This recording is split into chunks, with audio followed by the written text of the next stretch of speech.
Mhm. I believe in the main tournament there's a match coming up at 4 p.m, which should be fairly directly after this one, so that's something that's going to be great for everybody to watch. And it looks like Maligord is often he finds a piece of heart in the Sanctuary. Yeah, Maligord starting in the Sanctuary with Roy Koopa, Piece of Heart. DukeFireBird stream, to my knowledge, has not started yet, so we'll see if we can't get that all caught up. Yeah, I imagine they'll be synced up in a second. He starts in Link's house and he finds 20 rupees. Already got some early divergence going on here. Let's see what they do. Is DukeFireBird is gonna throw some bushes at his guard and probably head more towards his uncle. Yeah, looking for a pickup there, maybe a bomb. Instead, he gets a heart. Bombs, of course, are vital here in the early game. As looks we're going to get an early lumberjack check from Maligord. Yeah, Maligord is doing a fairly standard opening where you start the Sanctuary and go north, pull the tree along the way, get some small magic for a reward, which DukeFireBird will be getting right now too, and then head into the lumberjack cave and then go from the north of Kakariko village. Yeah, I like that you stated it's a fairly normal opening, almost like we're talking about chess here, going with the Roy Lopez, as the uncle yields only a green rupee. Yeah, meanwhile, the bush crab or holder gave Maligord some bombs, so he's actually in a good spot here because he's capable of checking the full all the locations in Kakariko village already. It looks like DukeFireBird is probably going to follow in his footsteps shortly, because I imagine he'll be starting a Sanctuary now, and he might be taking the north path as well. Yeah, Maligord with those early bombs are very important. They're going to help him out a whole lot here in Kakariko in the next couple of minutes as he's up in the Lost Woods searching for the couple of item locations up there. Gets another bomb and going to pick up several more from the bush crab. Yeah, he's actually at the limit now, and it looks like DukeFireBird is actually going to make a play on only Houlihan room, while Maligord finds the Quake medallion, our first medallion of this match. Might be very important, might be a sign of an early Misery Mile Turtle Rock if, well, a whole bunch of other items also come in play. Yeah, the only other consideration after, as Maligord picks up that piece of heart, would be if he were to pick up the only medallion really that would have any implications outside of simply opening a dungeon would be Bombos, because of course that can be used extensively in Ice Palace without the fire rod. Mm-hmm. As we see DukeFireBird in the Houlihan room, as you mentioned a couple of moments ago, the dude. He's picking up about 225 rupees in total. It's quite a good nest egg to start the match off with, and allows you to guarantee just buy some bombs here in Kakariko village. Yeah, as you said, a nice nest egg, and the other nice thing about it is that he starts out in Link's house, not like he has to track all the way back from, northeast Hyrule to the village or Kakariko. I imagine he's just walking straight past. Oh no, he is going to check these bushes for a couple of bombs to start with, which is not a bad idea, though he's getting harassed by the guards, and the lamp and King of Samaria were found in the meantime by Maligord, and also the blue boomerang. Yeah, early lamp is a nice thing to have, although very often it might point toward Agadim, and there's an early mirror, not terribly useful right now for Maligord, but it might be good. And we saw another medallion lying there in the race game. I did not quite catch which one it was, but it was definitely one of them. Well, it's either Ether or Bombos, as Quake, as we know, is up in the Lost Woods. And DukeFireBird's just going to leave it lying there for now, which is understandable, because they're not terribly important items, generally speaking, and if you know where they are, you can just go back and pick them up if you need them later. Yeah, the only one that would be terribly useful, as I said minutes ago, would be Bombos, say, even if he fails to get a weapon, as we see Magic Powder discovered by Maligord there. Maligord picking up several key items here in the last couple of minutes. Yeah, Firebird buying some bombs.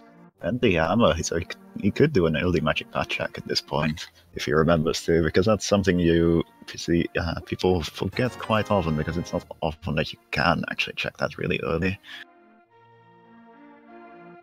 Now, I was mistaken. Do you need the hammer to get to the magic bat? Yeah, you do need the hammer for it. Okay. All right, so that actually a little bit of sync here between Maligord and DukeFireBird in the chicken house. Yeah, and so DukeFireBird's got a very good chicken clip here, but only gets 20 rupees as a reward for his efforts. But look at that chicken go in the wall. Not much of a reward for such a quality chicken clip, as you said. He'll be a little bit disappointed that that's all he got back. And again, from the bottle vendor, just 20 rupees. Maligord having checked that a couple of minutes ago. Yeah, it looks like they'll be retracing each other's steps now. It'll be interesting to see if Maligord does actually opt to pick up the medallion that DukeFireBird skips out on in the race game. Yeah, getting a second look at what it is. If it's Bombos, I'm fairly sure it'll get picked up. We'll see here in just a second after a quick library check. DukeFireBird picking up powder for himself.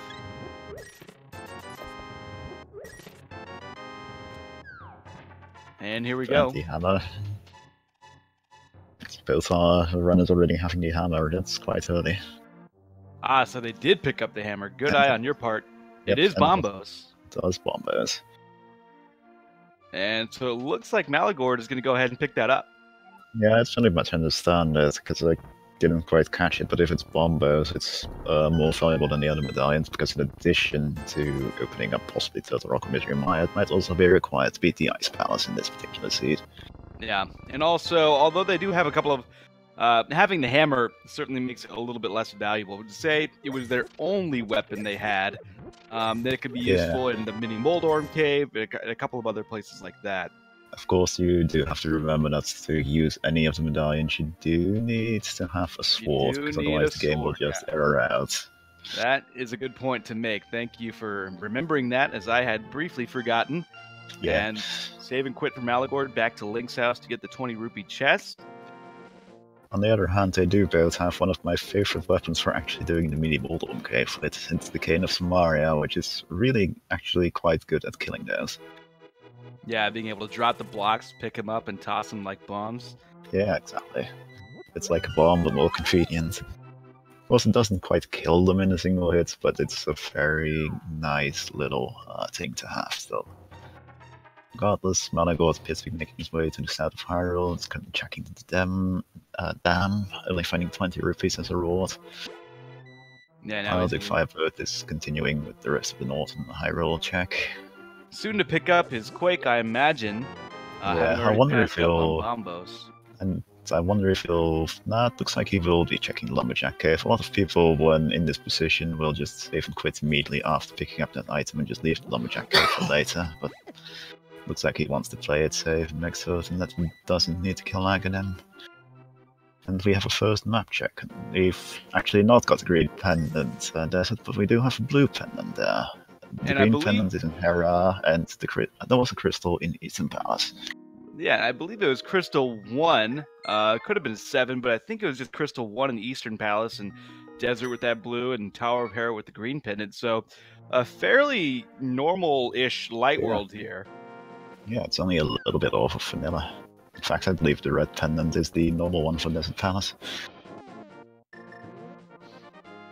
And so now we see Maligord into that mini Moldorm Cave, not adopting your preferred Cane of Samaria strats there, and taking a death! Oh no, but I imagine he'll go straight back here, because this is not a location you want to skip out on. Yeah, it's not terribly far away. Not terribly far away from Link's house anyway, just...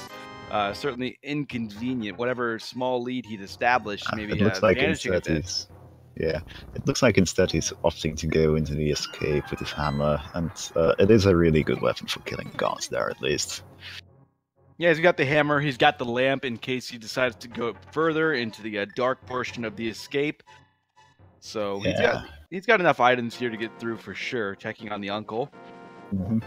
And in fact, I'd be even more so inclined to try and check the dark part of escape. Well, not only because he has the mirror, but also because he has the lamp, and finding a lamp this early seems to be an indication that there's probably something really important in one of the dark areas that you'll need very shortly. And so DukeFireBird now advancing onto the mini Moldorm Cave. This is an area just a minute ago where Maligord died, so we will see what he's missing out on, at least for the moment. It could be a big advantage for Duke. Yeah, DukeFireBird is opting for the hammer strat, having a little bit more luck with it. Oh, he's... Okay, one more to go, and it's kind of stuck. Yeah, it was glitched out there. So that worked out well for Duke. Finds piece of heart, the ice rod, another piece of heart, a shuffle, and 300 rupees. 300 rupees is really convenient here, actually. Yeah, that is nice. If he elects to fake Flipper, and check out Zora and Zora's Ledge, just at least to see what's up there. He will have enough to pay for Zora, so now if he could find the flippers sometime soon, he'd be making that play very quickly, I believe. Yeah. And Maligord just found the first glass in the escape. It means he's just a moonpearl short of being able to set foot into the Dark World. Yeah, that early hammer opening up some opportunities to get into the Dark World so long as you have a lift upgrade, which he now has. And Duke is going to make a play onto the Ice Rod Cave, which seems like very rarely does it really have value, but at the same time, it's not a location you can just completely forget about. If he's particularly lucky, it'll actually contain knee flippers or moonpearl right now. It would be very convenient for Duke. As we get the check now. And it's just a piece of, well, not even a piece of heart, it's a full heart. So it's a lot of love, but not the love he's looking for at the moment. Maligord collecting the map of the Hyrule Castle, heading deeper into the dungeon to pick up one more item, at which time he will likely mirror out. We see a save and quit by DukeFireBird, and his next play will be starting at Link's house, likely going over toward Eastern Palace. Yeah, that also makes sense right now. Looks like he's joining Maligord in the escape, so he'll also soon find his gloves. Yeah, it's a good call. And forgotten, knowing that he dipped into the escape just a little bit, but certainly not the front part of it, as you would call it. And just I did not see the item pickup out of the chest in Zelda's cell. It's, I believe it was either a piece of heart or as the upgrade of some sort, or as our tracker just informed us, thank you, 11 Firestorm, it was just 10 arrows. Yeah, so 10 at this time useless arrows, nobody having picked up the bow yet. Now we're going to check into the back half of Escape from Maligord. Yeah, this is actually a good play on his part. It's easy to just go in and go back with that mirror they got, but checking this allows him to figure out very easily. And there's the fire rod and the key and a piece of heart. So I do think there's an item in the dark section, but this was the quickest way for him to find out whether there was something there or not. Yeah, quick save and quit to the Sanctuary is not a bad play at all, because now he's making his way past those 3 chests into the dark portion, having his lamp ready to go. And as he said, there will be some unique item in this last chest, as he's already picked up the map. And we'll see in a moment what it is. Yep, and as our streamer just pointed out, it is looking very likely like they might actually be doing Total Rock in relatively short order, because they do have both the rods already, they have 2 medallions, they're just a bit moonpearl short of actually being able to get there. And just an arrow upgrade for Maligord. And as you mentioned, the fire rod having been picked up in the back part of Escape, the ice rod is waiting for Maligord at the mini Moldorm cave, having had to skip out on that briefly. We'll see where he elects to go now. Likely to that southern part of Hyrule, or possibly somewhere else as he starts off the Sanctuary. I think he might be making a play on Dead Mountain, and that's also pretty understandable, because they do actually have access to basically the entire life world portion of it. Yeah, no hookshot might take away some of their options, though, as they can't get over to the eastern part, but they do have the lift upgrade, so with the lantern they can get the item from the Mountain Hermit, which should be useful. Could be useful, I should say. Yep. And they're in a good position for just checking this with the lamp in hand.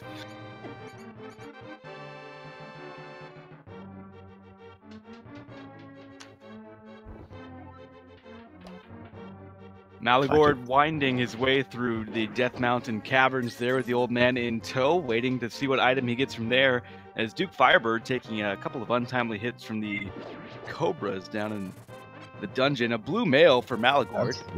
That's super convenient with the amount of health they have right now, and DukeFireBird is now locked into this part of the escape. Like, the only way to get to the back part is in fact from Sanctuary on this particular seat, because one of the keys was back there. That is a good point to make, as he realizes that very quickly. Yeah, I do believe I would be very surprised if he's not going to go east to the graveyard and pick up the rock there to go down to the back half of Escape and pick up his own fire rod.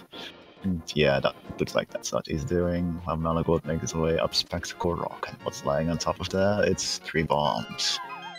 And we'll see what the item inside of Spectacle Rock is. And It's another 3 more bombs. Wow. Another set of bombs. So if you were ever short on bombs for the Kakariko Village, you can always just return here, I guess. There's 6 bombs right there. I mean, I do believe that if we look at the later Zelda games in the series, they would agree with all those bombs being found on Dead Mountain. And we have a Dark World map check. Looks like Crystal 5 is Skullwoods, Crystal 6 is Thieves Town, and the remaining pendant is in Turtle Rock. Good eyes there. So Turtle Rock, we have the rods to defeat Trinex, but should that be the case, the runners would not be rewarded with a crystal. Instead, it's just the other pendant. And crystals 5 and 6 in Skull Woods and Thieves Town, respectively.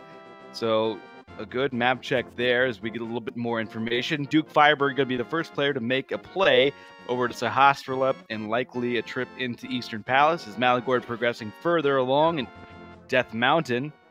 Battling a bit with the Dead Rocks. Yeah, thankfully he has this blue mail, so he's only taking half a heart of damage from him instead of a full heart of damage, and makes this a significantly safer check. He does, however, end up in Spiral Cave with a bit of a slow movement, because no boot yet, and it's a kind of inconvenient place to actually check with the hammer too, because once again those mini Moldorms are annoying to hit with the weird hammer hitbox. Yeah, maybe Samaria, as you said, may not kill them right away, but it might be a more effective weapon at clearing them out quickly. Of course, you'd be using magic at that point, not that it's really at a premium right now. But either way, making his way through the Spiral Cave, DukeFireBird, interestingly, picking up a bottle, the first bottle we found in the game moments ago. We get another bottle. There's the other bottle, so both of them are in a position to check the sick kit now if they want to.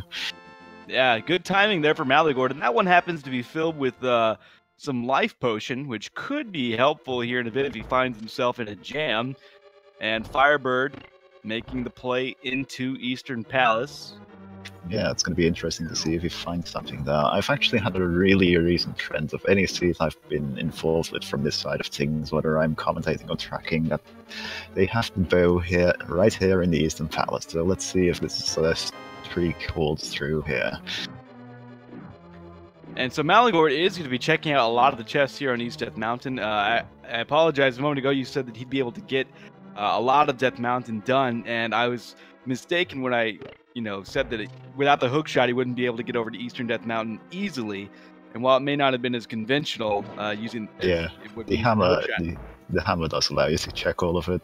Yeah, having the hammer and the mirror and all of that, able to loop around from the top. Yeah, and I'm happy Maligord actually remembers to do that, because that's one of the lesser used methods of getting up here, because it is a bit of a detour compared to just using the hook shot. Yeah, not having the boots took him a little while, so we'll see if it pays off for him. So far, not a whole lot, but there's one more chest here. And it's just a green rupee. Yep, it looks like the Paradox Cave in this case was just the bust. Yep, opposite just saving quite a nut check here. He might be going back for his for the mini Moldorm cave, being in a better position now, because the fire rod also is a very effective weapon against those. And it does in fact look like he's heading there. Yeah, good call. Play that he's got to make at some point. He'll be picking up his ice rod, hopefully. Yeah, he should be, and then he's also basically got the almost got the Turtle Rock care package.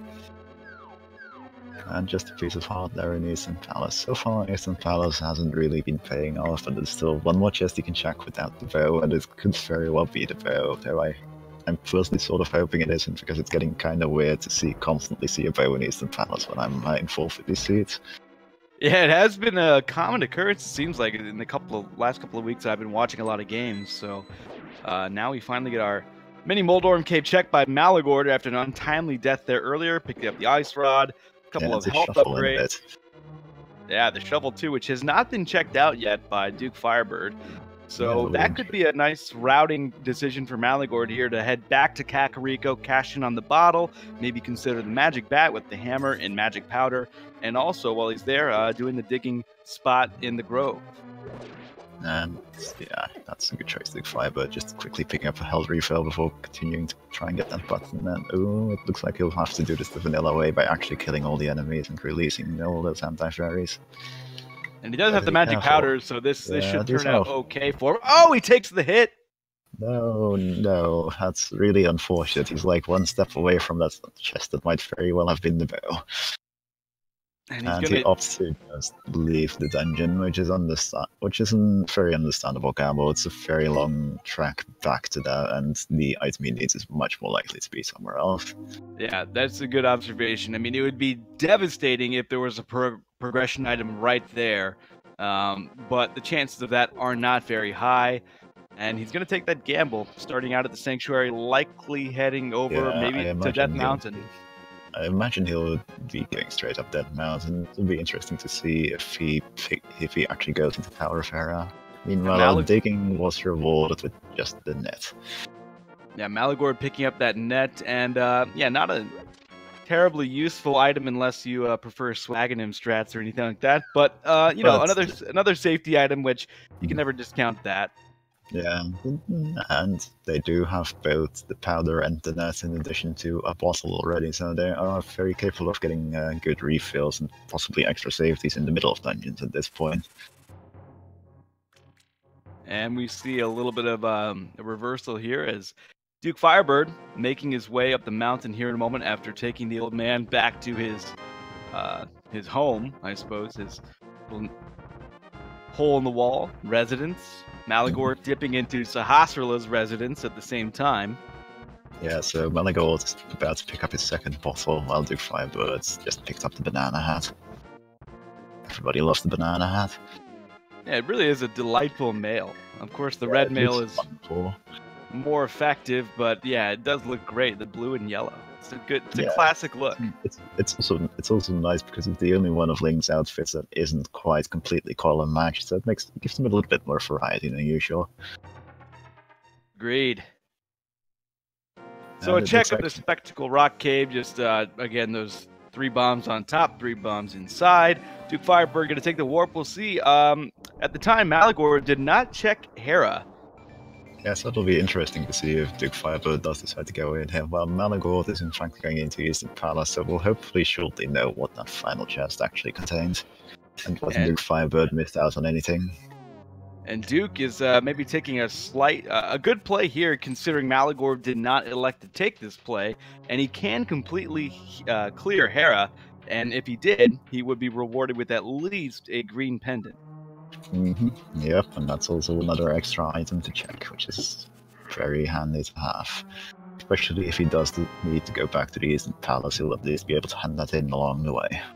So Duke picks up the big key. That means for now, we will not be making a play into the basement tile room of Hera, and he'll be able to progress up the tower, as it were.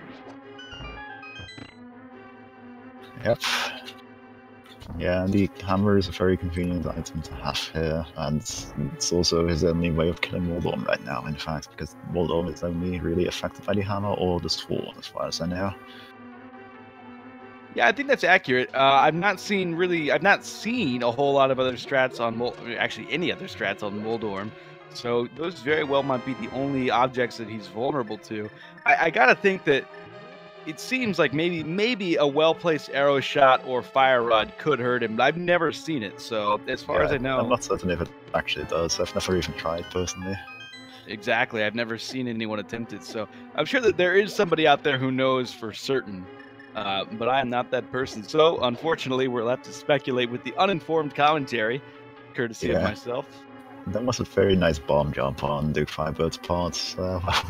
While we were talking, though, it didn't get him anything useful. He's currently in a position where he's on a 50-50 shot, whether he needs to check the basement or not, depending on whether Moldorm drops an item. And unfortunately, a little bit low on health. You know, a fall to Moldorm here would maybe force him to seek out some safeties. Yeah, ooh, there goes one hit already, but that's one hit on Moldorm. Trading hits right now. Ooh, almost fell in, but no, not quite. It was a pretty friendly hitbox he got there. Looks like the hammer struck up near the head, but Moldorm was doing a bit of a 180 there. As Duke takes 2 more hits. Ooh, this is a very close one. They're both 1 hit away from Death Knight right now. It's either 1 hit on Moldorm or 1 hit on DukeFireBird. Let's hope it's the hit on Moldorm, man. He pulls it off good. Well played by DukeFireBird there. In boxing, they call that a pull counter. To pull away from the opponent, let their momentum drag them in, and then you stick them with a straight right hand. Classic technique of Floyd Mayweather. DukeFireBird doing it well there on Moldorm and picking up his green pendant. Okay, the one item DukeFireBird missed out on in Eastern Palace was just the compass, so he did not miss anything there right now, though it will be preying on the back of his mind, of course. And so Duke, knowing that there is one item remaining in the dungeon, he already gambled a little bit with Eastern Palace, although he will go back there eventually, as it is a crystal. Leaving that item behind, he elects to not leave this one behind. It will be a little bit of a long check, though, as he has to wade through the doldrums of the tile room. Yeah, but it might very well pay off, because in between our two runners, this is actually one of the final remaining locations that hasn't been checked yet. Oh no, and Duke not getting the iframe is going to have to go to boomerang strats. Yeah, this is actually really rough if you don't have a sword. This is going to be tight. Ooh, this is really close, especially since those tiles don't care about what mill you have. They'll just do 1 heart of damage regardless. And ooh, it takes the dead sets. I imagine he'll be back for vengeance. You know, I don't know. It's such a hassle that he may just. Nope, you're right. He's going to stick with it. Good call. But again, it's a bit of the same issue. If he doesn't get those iframes, then it puts him in a whole mess of trouble. And we'll see. I mean, the boomerang is a good play in that event because, you know, he doesn't want to use magic with, say, the Cane of Samaria or the Fire Rod. But now he's going to go for the iframes. And he pulls it off this time. I was actually wondering whether he might just opt to do the sequence in the most active way possible and just stay outside of the block area and just not flip the switch at all, because it does make the tiles a lot easier to dodge if you're not in that little area. Maligord, meanwhile, pulls off a very nice fake flipper. We'll probably be checking the hobo area and all that, so he can't check the waterfall of wishing without the moon pearl, though. It looks like he'll be just going straight to Sora. Yeah, which is also understandable, because Sora is in fact the only, of all these occasions, Sora is the only item location open in the logic right now, so this is more of a shortcut. Well, DukeFireBird actually finds the Moon Pearl in the Hera basement. And as you said it, Duke picking up the fire, beg your pardon, the Moon Pearl. Too many D's in sequence there, but Duke picking up the Moon Pearl, that opens up several things for him. Now he can officially go into the Dark World. That is a big pickup for DukeFireBird. Yeah, it's going to make a lot of difference to what he's going to do. He's going to finish his Dead Mountain check, but he'll find another potion there, but nothing too major there otherwise.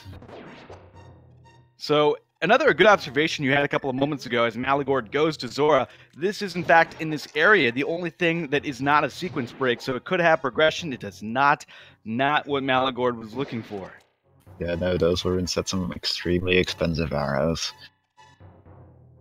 So now, I wonder, although they do not have the book or the flute, so getting into Desert Palace at this time is not possible for them. If Maligord will at least go and check out the cave, Agina's cave. Yeah, because that is the other location open to them, though Maligord really needs to make his way up to Tower of Hera and into the basement there for his progression at this point, because that Moon Pearl is going to be a major lock on anything he does.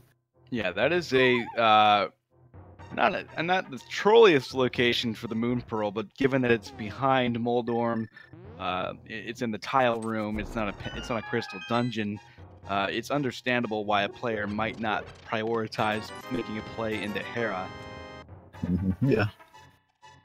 But instead he opts to check the sick kit, and it's a very rich sick kit today.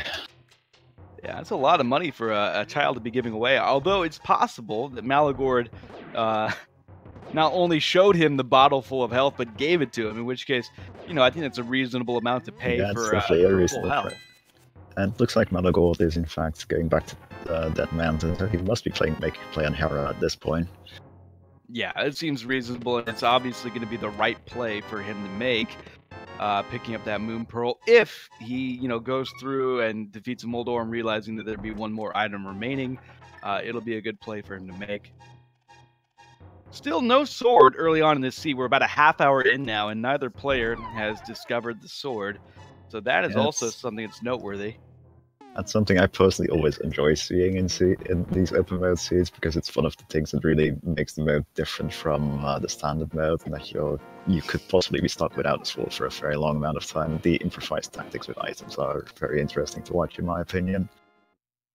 Absolutely. So Duke completing his foray through Death Mountain. Interestingly, a few moments ago, without the sword, was unable to really try to execute a bomb jump there, so he's going up the longer way around.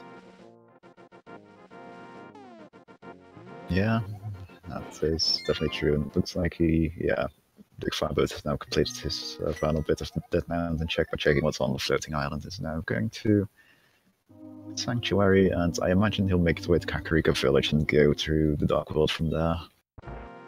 Interestingly, Maligord, while he was in Kakariko, did not go with the magic bat check. I believe neither runner has actually checked the magic bat at this point, even though it's been opened to them fairly early on. Exactly. I think it's just something that players maybe not used to having available to them this often. A lot of players you see, not that they intentionally save it for this, but a lot of them won't check it until they've got the mitts, a mirror, and they can do that, and the lumberjack and the purple chest sort of all in sequence. So I think so many people are used to doing it in that order that having it available this early just may not even occur to them. And it will be interesting to see whether DukeFireBird opts to go north to do the beam play of this version of checking the early part of Skullwoods, or whether he actually just opts to go into the dungeon he can actually complete Thieves Town. Maligord going a more conventional route to get to the big chest as we get another Dark World check by Duke. Again, that pendant up in Turtle Rock. Conveniently, of course, these two players get their rods early on, and of course, Turtle Rock is not even a crystal dungeon. Looking at the path he's taking, DukeFireBird will be heading south to the Village of Outcasts. And of course, there's a lot of things to do. Early on in the Dark World, you'll very often see the first trip any players make is into the Village of Outcasts. As Maligord taking care of Moldorm, no problem. Yeah, this is looking like a very neat fight, and there he goes. That was very smooth. It's not quite as nail-biting as it was on the other end of things, but nevertheless well done. So Maligord picking up the green pendant. At some point, we suspect be cashing that into Sahasrahla. And Duke taking an early trip into Thieves Town, picking up the early big key in the first chest. And okay, good. I was worried for a little bit that Maligord might opt to decide to skip the basement, but he's making the very smart choice of actually going in there because, well, the Moon Pearl is hiding there. Right, we have that knowledge of knowing that he must go into the basement, and even if he puts it off now, at some point he would be returning. Every moment wasted would be a moment that he falls behind. Yeah. Especially since it's Tower of Hera and this place is fairly out of the way. Like, that save and quit point looks really close by, and it is, but you do have to go into the Dark World and leave with the mirror, and it's just messy to get back here. It is, and so we see Maligord going with the technique. He's just going to avoid the tiles. Yeah, this is a very safe technique, in my opinion. Yeah, because if you were to get trapped into that block area, as you were alluding to earlier, in Duke's case, we saw him take a death there, it can get very messy, and you don't have a whole lot of recourse at that point, not having a sword. Yeah, and so far it appears that Thieves Town hasn't really been paying off with anything much, but it is a dungeon they need to do anyway, so it's not like it's harming DukeFireBird by him being in there and not finding anything. Maligord taking out a little bit of frustration there on the chest that held the Moon Pearl, giving it a bit of the Fire Rod treatment, but nevertheless, he does pick up that Moon Pearl. No doubt just a little bit frustrated that he had not made that play while he was already up there.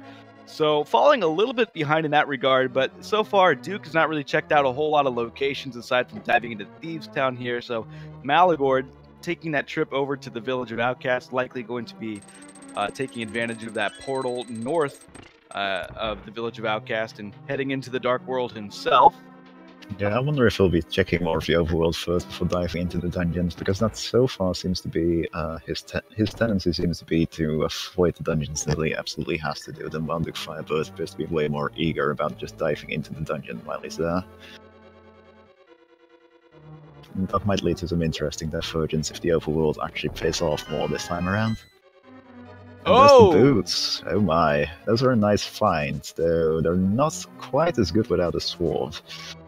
No, you're right about that, actually. It's a very good point to make, that without a sword, it's almost a bit of a liability, because any area that you're dashing through, you have to be reasonably sure that there's not an enemy in that path. Otherwise, you're just going to be ramming into enemies and taking damage the entire time. And in the present case of DukeFireBird, with just 2 hearts, that's not an advisable decision. So he's going to be maybe a little bit cautious about using those boots here until he picks up a sword. Yeah, Maligord, meanwhile, is making a play into Skull Woods, and he found a very timely full magic pickup from the enemy there. Yeah, Maligord taking the play into Skull Woods, as you said, and we will see what that yields for him early on, just a piece of heart. It's one of the 2 items in here. He's not quite in a spot where he can complete the dungeon yet, because he does need a sword for that, interestingly, but...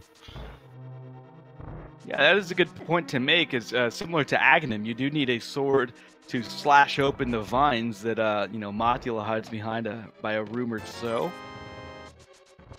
And Duke rescuing the maiden, or at least escorting her back up to the top of the dungeon, and in the meantime, going to that big chest and finding just 20 rupees. Yeah, if it weren't for those boots, this would almost be a waste of time, but in addition to... well, finding the boots there, and it being a crystal that they need to get anyway, this is also...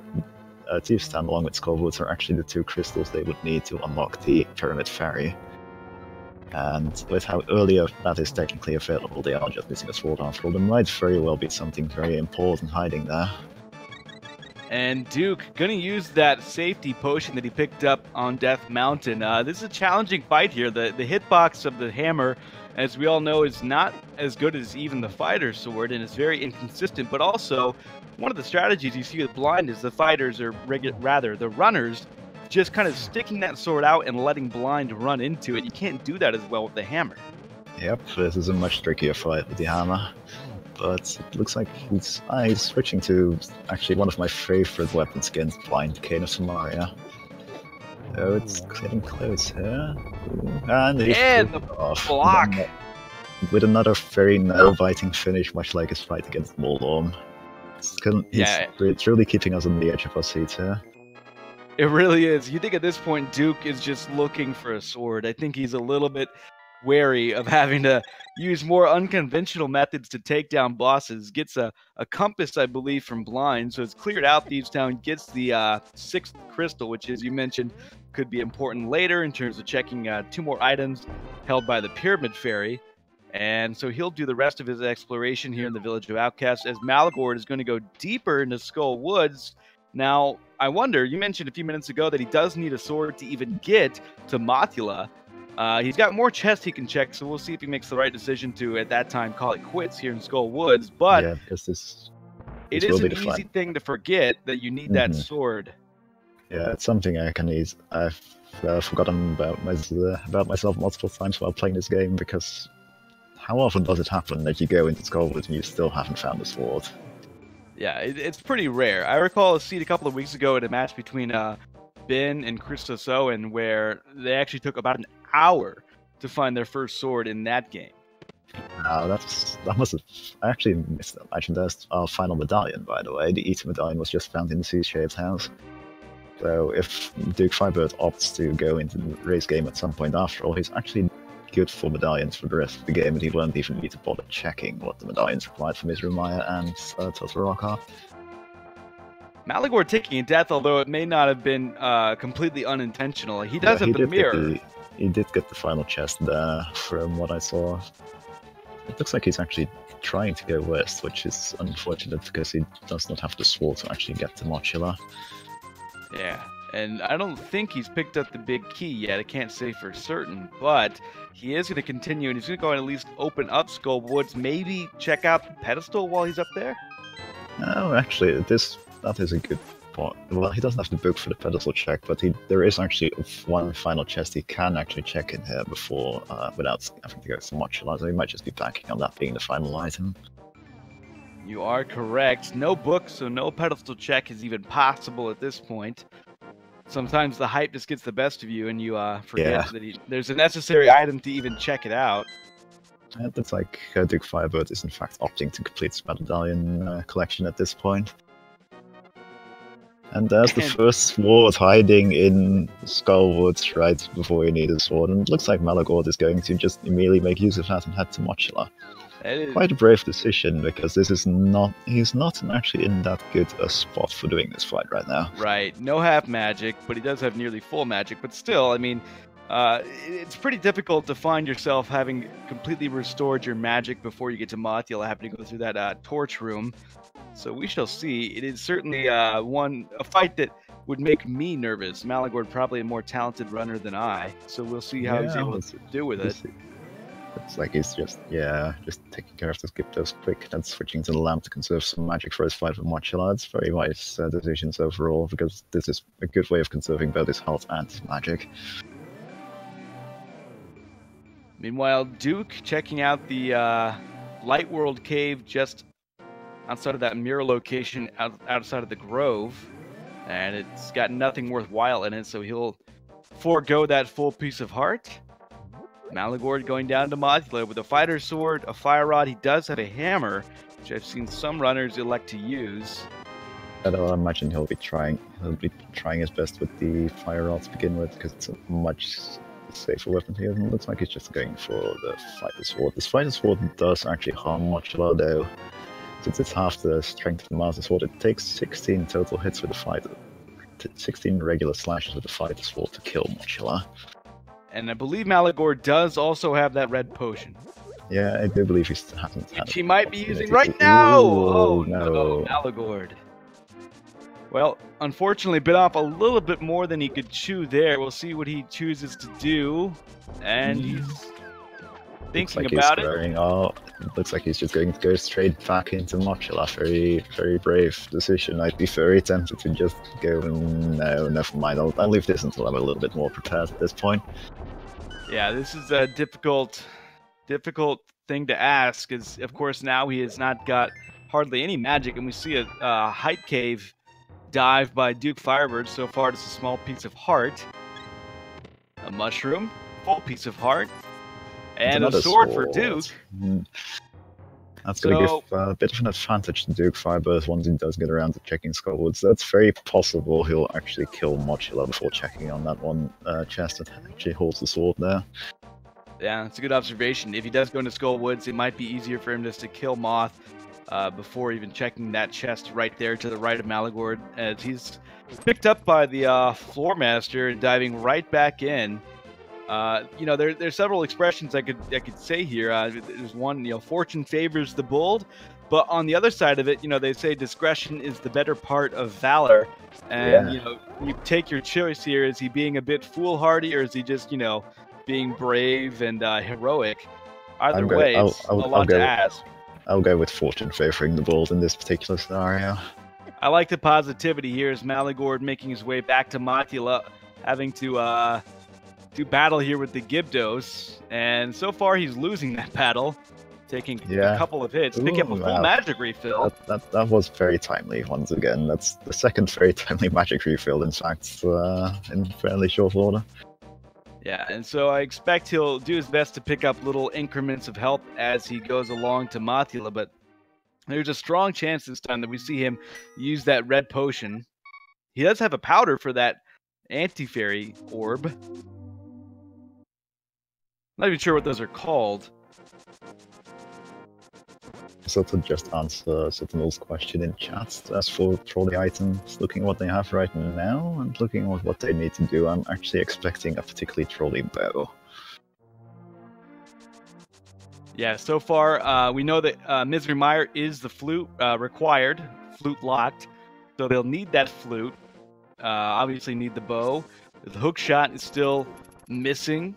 So there are still several items that these runners would need. In fact, a fun thing about all those items you just named, I do believe every single one of them is in fact a valid pedestal candidate right now. I think so. I had to think about that because T-Rock being, as we see, Maligord, again, low on health against Mothula, gets the job done. Well done by Maligord having to use that red potion, it looks like, getting the map. So not rewarded terribly for his troubles there. But Maligord gets the job done, and that's what counts this time. Yeah, and it also puts him one step closer to getting to the Pyramid Ferry, which would be very conveniently routed if he continues south through the Dark World from here. As DukeFireBird himself will take a trip into Skull Woods, let's again revisit the idea of what could be on the pedestal again, because Turtle Rock is a pendant. I had to wonder for a bit, like, well, what is required and what is not required in T-Rock? Technically, you know, the hook shot not required there, of course, is used by virtually everyone in that torch room early on, but I do not believe that it's required. The bow is not required. The flute is not required. The book is not required. So right there are several items that could be in Turtle Rock. The flippers, I believe, are not required. So the pedestal dream, though still something we won't address for a long time, I think it's still alive in this seed. It's been more alive than I've seen it in many seeds, and especially in seeds that have Turtle Rock as one of the pendant dungeons, because it's due to the sheer amount of entry requirements that the Rock has, it's actually relatively rare for a pedestal required seed to also have Turtle Rock as pendant dungeon. Absolutely. And so DukeFireBird, again, you know, living life on the edge here, down to 1.5 hearts just a moment ago, was down to 1/2 heart, picking up that big key. Maligord exploring a whole lot of the Dark World here.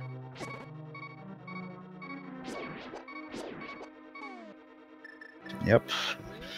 Looks like he'll be checking Bumbleshed first, and I imagine he'll be heading straight into Trees Town after doing this part, because then he's out of parts he can easily get back to.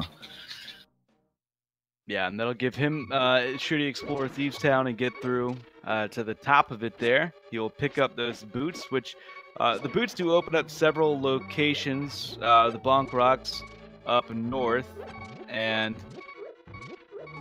although they still cannot get into the desert at this time, interestingly. Yeah, that's interesting. The desert, of course, a pendant, but it's one that you're pretty used to seeing people take a dip into once they're able to do so, especially if they sort of get stuck on progression, like we're seeing right now. They do have that cane, but no access to Misery Mire, no access to Swamp.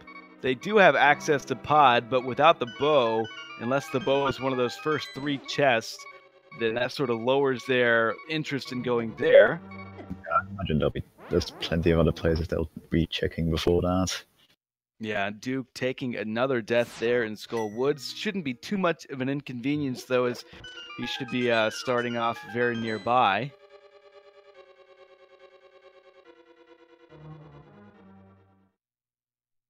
And it seemed that maybe that was an intentional death warp that he got. He dropped down into a different room. I do believe that was an intentional death warp, yeah. Because he was only in 2 hearts before that, so it might have been for a quick refill. Always nice to have that Cane of Samaria in that room with the 2 Gyptos there in Skull Woods.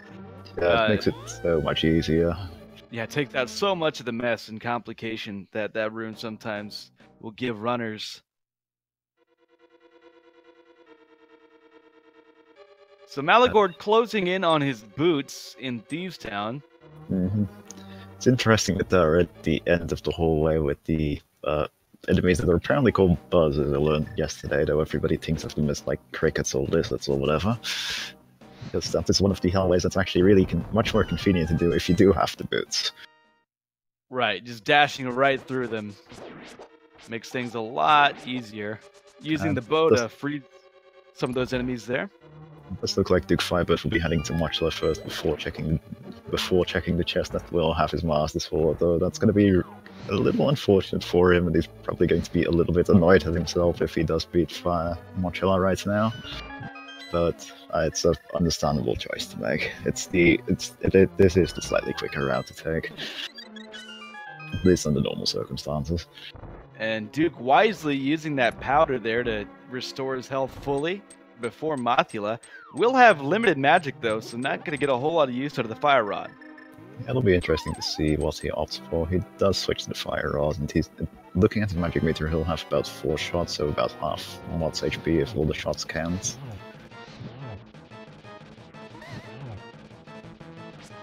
And that'll be his last shot with the Fire Rod. Now having to avoid the spikes, going with the spin strats. Yeah, and that could be good because the sword can actually fend off some of those spikes at times. Mm-hmm. Yeah, though he, unlike Maligord, he doesn't have any safety, so he does have to be careful here. Though he seems to be pulling it off pretty well. I believe he's one successful spin away from killing Mocha at this point. Let's see if he lands it. Ooh. No, be careful, be careful. Don't want to lose now. You've got so much progress. But like, ooh, oh no. Oh my. Is he gonna give us another one? He got it. Yes, he is. Oh man. All 3 of DukeFireBird's boss fights so far have been 1 hit away from death. It's amazing. Yeah, this has been really actually. I'm sure for him, enormously stressful and difficult to go through all this. That blind fight, he did have to use his red potion, pull out the cane of Samario, doing it without a sword. Finally, he gets a sword here. Could have had a Master Sword had he checked this chest he's going to see on his right, had he checked that first. So he might be a little annoyed by that. But either way, it'll be good to pick up that Master Sword, give him a little bit more security that he's been wanting for a long time now. Yeah, I wonder if we'll be seeing a couple of rage slashes on his part, because I'd be kind of annoyed at the world right now if I just beat Watch a lot like that and then I find the Master Sword immediately after.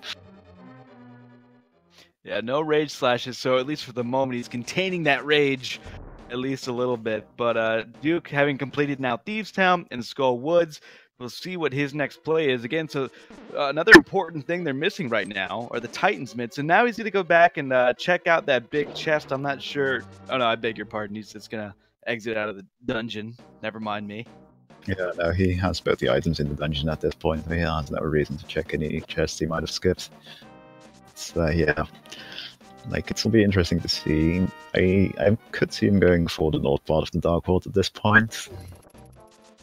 Especially since he has the boots. Yep, there he goes. He does have the boots, so we can check out Bonk Rocks. Has the mirror, so we can check out the Graveyard Ledge. He's going to get a look here and see what's at Bumper Cave. Just a red rupee.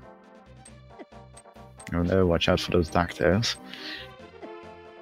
Though a single Master Sword spin would have taken care of them, but no, just avoids them. That also works. Now Maligord still working with just the regular fighter sword, which actually is fine against blind. Any sword does the same amount of damage against blind. Yeah, it's slightly easier. It's a lot easier than the hammer, and it's also this so far has been a race of the 1 hit away from death kills. I gotta say, that's kind of interesting. Yeah, it has not really been easy for either fighter. I think the smoothest boss fight we've seen is Maligord against Moldorm, and even then I think he took at least 1 hit, but able to dispatch blind there. So they both have the 5 and 6 crystals, so they can access the Pyramid Fairy, and given also that they have the hammer, that actually might be a play that's coming up pretty soon, especially if Maligord decides to do that in conjunction with a South Dark World check. Yep, and it's definitely the play I see him making, because it lines up really well with taking this route through the Dark World. Absolutely. Going to check out the dig game first, as Maligord does not find anything terribly useful in the Graveyard Ledge. He did pick up from the Bonk Rocks yet another safety item in another bottle. I believe it was pre-filled with green stuff. Yeah, so we got a magic refill there using the boots, I believe, to help push open the King's Tomb there. And there's the mids. Oh my! That's an interesting location for them, because that means the mirror was required to access them, because you certainly can't get in there normally from the light world without the mirror. Absolutely. Good observation. Yeah, that is a keen observation on your part. That I think, is it that you need the boots to help push open the King's Tomb? You do, yeah. Yeah, so you need to be able to dash into it. So not having those mitts, having to use the mirror there, that is a bit of a workaround that might be easy to forget about at times for some runners. But Duke executing it there flawlessly, picking up the mitts, and that gives him a pretty significant advantage right now, at least in terms of opening up locations. Yeah, it looks like he'll be making use of this to quickly do everything involving the Smiths, and it wouldn't surprise me to see him go north and do the Pyramid Ferry after he delivers the purple chest. Meanwhile, Maligord is checking out the Dark World Grove area, now continuing to head east, going to head to the south area. We should see him get his Master Sword here in just a couple of moments. Yeah, that'll be nice for him, because it's a lot better than that dinky old fighter sword. Absolutely. DukeFireBird going to reunite the Lumberjacks, it appears. Or, beg your pardon, the Smiths. The Lumberjacks. Yeah. So far as I know, the Lumberjacks are never apart. They seem like quite the pair. No, they always together. Literally inseparable. They seem very happy about it. You ever seen the expressions on their face? I mean, those are some broad smiles. Yeah, they are happy to be cutting down that tree. Most excited people in the entirety of Hyrule. Just living that rustic, bucolic lifestyle. The Lumberjacks, something to aspire to, really, as we see nothing worthwhile, really, in the Hammer Pigs, I believe. Yep, and it does look like Maligord is in fact opting to go for the Pyramid Ferry after that check of the Hype Cave, while DukeFireBird is delivering the blacksmith to his partner. And Smithies yield the Cane of Burna. That's the other cane. So we are fully stocked on canes and medallions. Let's see, well, DukeFireBird, yes, it looks like DukeFireBird is in fact going to make the long-awaited play on the magic bat. Yeah, there very well could be a progression item here, because this is the play they've been able to make for, I mean, roughly half an hour now. Yeah, so it could be a really important one, because Ricky almost thinks so with how early it was available. But let's see if it actually pays off. No. And the Pyramid Ferry, which was also available real early, also didn't have anything of value in the fountain. Maligord making it worthwhile, at least by checking out the pyramid item, and it's actually just some red rupees. So kind of a swing and a miss for both players there on what we thought were pretty good plays.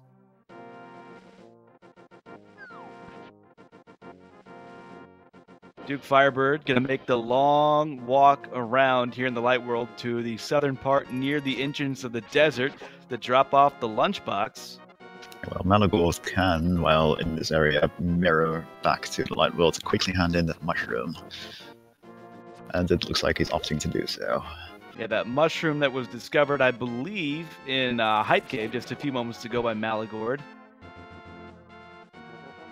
Turns that in, gonna check it out right away, and then after that, he can use that mirror spot to check out the catfish, as we see just an arrow upgrade for the purple chest. So Duke not finding a lot of value there immediately after picking up the mitts. Yeah, and it does look like he's heading back into the Dark World, so I imagine he'll be following in Maligord's footsteps for a little bit. Yeah, in terms of checking out the Pyramid Ferry, and I did not see what the mushroom yielded, just a piece of heart, I believe. Yeah, it definitely wasn't anything important if our tracking is anything to go by, because I was also distracted when it was happening. So Maligord continuing his progression across northern Dark World, going to the catfish. Still, the items that are outstanding at this point, the bow, the flippers, the hook shot, the flute, and the book are all items that could be very vital here, and we have not found them yet. Yeah, but DukeFireBird, at least, already has access to T-Rock, so I think that's where the seed is telling him to go next, and Maligord will be able to go there shortly after he checks the north part of the Dark World and the King's Tomb and all that. Which I imagine will be on his mind soon, because there's not all that many other locations for him left to check right now. Yeah, and that's the one thing I think the Maligord, so long as he can remember that he can access the King's Tomb, kind of has going for him, is that because he's not picked up those mitts, there's actually a lot of locations that he just does not have access to. So he is running out of options in that regard. Yeah, it's interesting it'll be interesting to see where he opts to go. Looking at where he went into the Dark World, it might be an early Palace of Darkness play, but yeah, I think going into the Dark World there, that really is the only spot that he's made available for himself. He would have to take the warp up by Skull Woods to be able to check out the King's Tomb. Because without the hook shot, he can't make it back across to that northern section. As Duke, as you mentioned a little bit ago, kind of following in Maligord's footsteps, not likely to find, not going to find anything valuable should he stick to that exact route. And one consideration, although it is a sequence break, would be those 2 chests at the Waterfall Ferry in the Light World by Zora. yeah, neither runner actually has checked that. Like, Maligord did opt to do a fake flip just to reach Zora, but that did not pay off with anything. He does remember to check his green pendant, however, but it was just a bomb capacity upgrade. Yeah, it's an important check because I also kind of let that slip my mind that they could check that green pendant, and you know, that now that I think about it more, that was a very reasonable check for a progression item, but nothing there. So now I'm starting to you know, scratch my head wondering where that next key progression item is, and I think it's got to be. It feels like it's going to be flippers or flute, the next big item that they find. Maybe bow. The seed is feeling particularly mean. The one item DukeFireBird will be finding, or well, either of them will be finding in T-Rock will actually be the book, just to open up Desert Palace for them to find more stuff with. Yeah, that could be the case. Of course, I think in some very roundabout way, the book could still be on the pedestal even. I think that, does the game's logic ever require a blind pull? It definitely does, yeah. The book can definitely be on there, so it's certainly a possibility, and all it takes for that to be possible is DukeFireBird finding the flute somewhere else. Right, the flute would be required then to get access into the desert to be able to get that pendant. And Maligord, so far, he's checking that early part of Pod, and as we all know, it's very key heavy just to keep players from locking themselves out. Mm-hmm. Yeah, as it's often said by Dr. Bobtastic, this is the mullet dungeon, basically. Business in the front, party in the back. And we get another Zora check there by Duke. Of course, it's not going to pay much at all with those 10 arrows. Yeah, interesting. Let's see where he picks to go after the save and quit. I personally would be inclined to go to the mountain cave, but it looks like he's going to check somewhere else with the stuff he has first.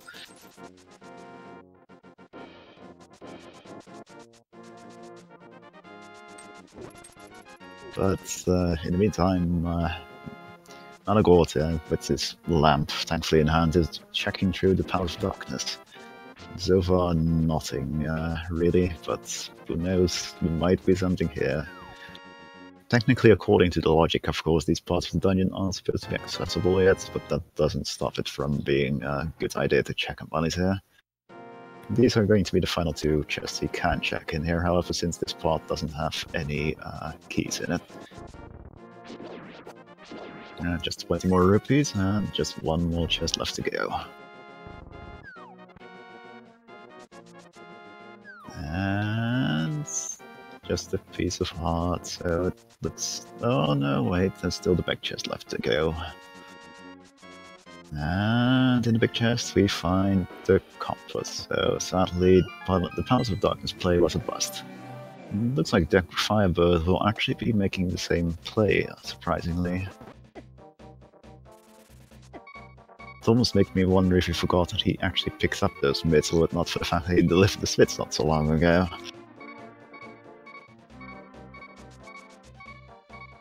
Let's see, Maligord meanwhile restarting in the Sanctuary and might be checking the bonk locations, and hopefully that'll put him in the part of King's Tomb, because that's where he needs to go for his Titan's mids right now. He does check the bonk rock, so we'll be getting a green potion there, that's quite convenient.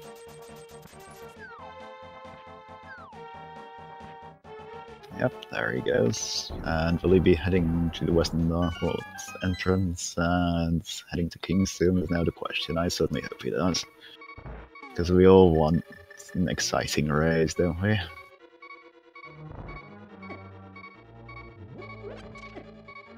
Does look like he's heading for Kakariko Village.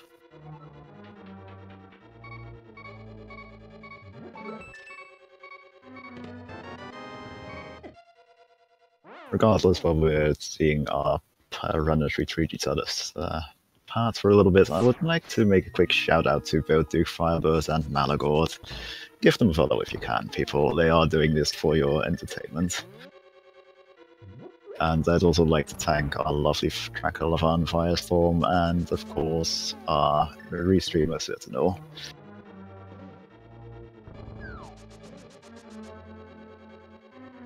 And let's see, does Maligord go for the Northern Dark World? Because that's where he needs to go right now. He is heading into these... well, he's heading in this direction, but looking at where he entered the Dark World, it pretty much has to be. And yeah, it does look like he's going there. Probably going to make a quick check of the bumper cave first. But hopefully he'll remember... Oh, no, he's actually heading straight through the graveyard.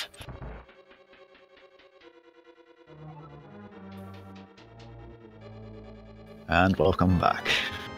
Yeah, sorry about that. I hope you all can hear me.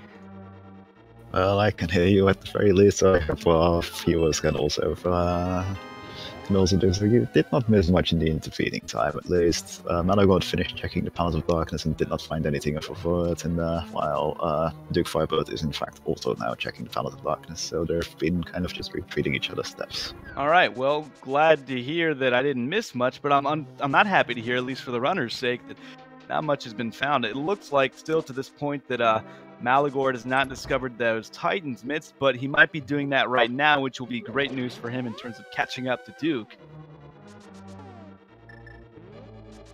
And that's exactly what's going to happen. Yeah, let's see. It'll be interesting to see whether he opts, what he opts to do with his Titan's myths. Because as we know it by this point, I believe the only play left to them to make with them is in fact diving into, well, the East Dark Mountain and possibly Turtle Rock. That, and also, correct me if I'm mistaken, but diving into Ice Palace might be a play. Oh yeah, that's... they do not have the flippers, so they might be leery of actually going there, but it looks like Maligord is going for the Dark Dead Mountain play. Yeah, and it seems probably, given that they can't, it would be a sequence break, the game would not be appreciating that. So that would be a good play to make. Especially since it's Ice Palace and nobody wants to check Ice Palace, really. Exactly. For a while, until you aptly pointed out that they would need the flippers to pull that off in terms of going along with the logic of the game. That's what I thought maybe was keeping them from doing that. But without the flippers, of course, then it would not be as good of a play here as, of course, going to Eastern Death Mountain, as we see Maligord doing. Yep,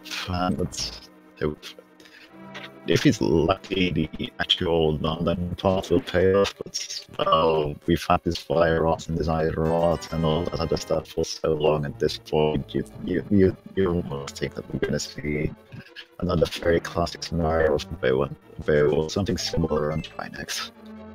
Which would be really, I mean, it'd be difficult at this point because they can get into a deeper into Turtle Rock without the hook shot, I should say, in that world with initial rooms. But then after that, there's so many chests to check. But 4 of those chests are along the laser bridge, which, you know, if you're not entirely comfortable or able to do laser skips, and it looks like Maligord is not the King of Brian, which might make things even more difficult for him. But that could be the play coming up here in just a couple of moments, going deeper into T-Rock. Yeah, in fact, the King of Brian is the one thing he missed out by not opting to do the Smiths check, because the Smiths were the ones who gave DukeFireBird his King of Brian. That would actually be a really convenient item for that deep T-Rock play.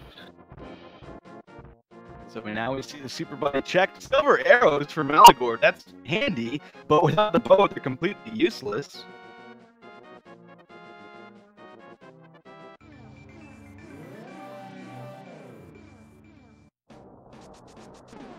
So you have those.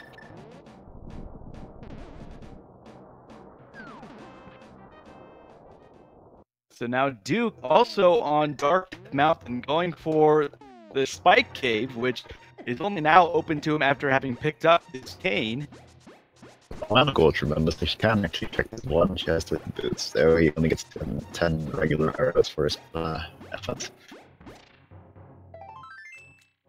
And Duke picks up just a piece of heart in Spike Cave, so we've really come to a grinding halt here over the past, really ever since they came into the Dark World, aside from being able to discover the boots and the myths, and picking up a couple of swords, that's about it. Yep, and it looks like the Ether medallion, not that it really matters, is required to enter Turtle Rock. We thought the seed was tracking pretty well after they were able to clear out Thieves Town and Skull Woods, picking up crystals 5 and 6. Thought that would yield something from the Bearded Fairy. Alas, we got really nothing at all from that excursion. And so now Maligord making a dreaded dive into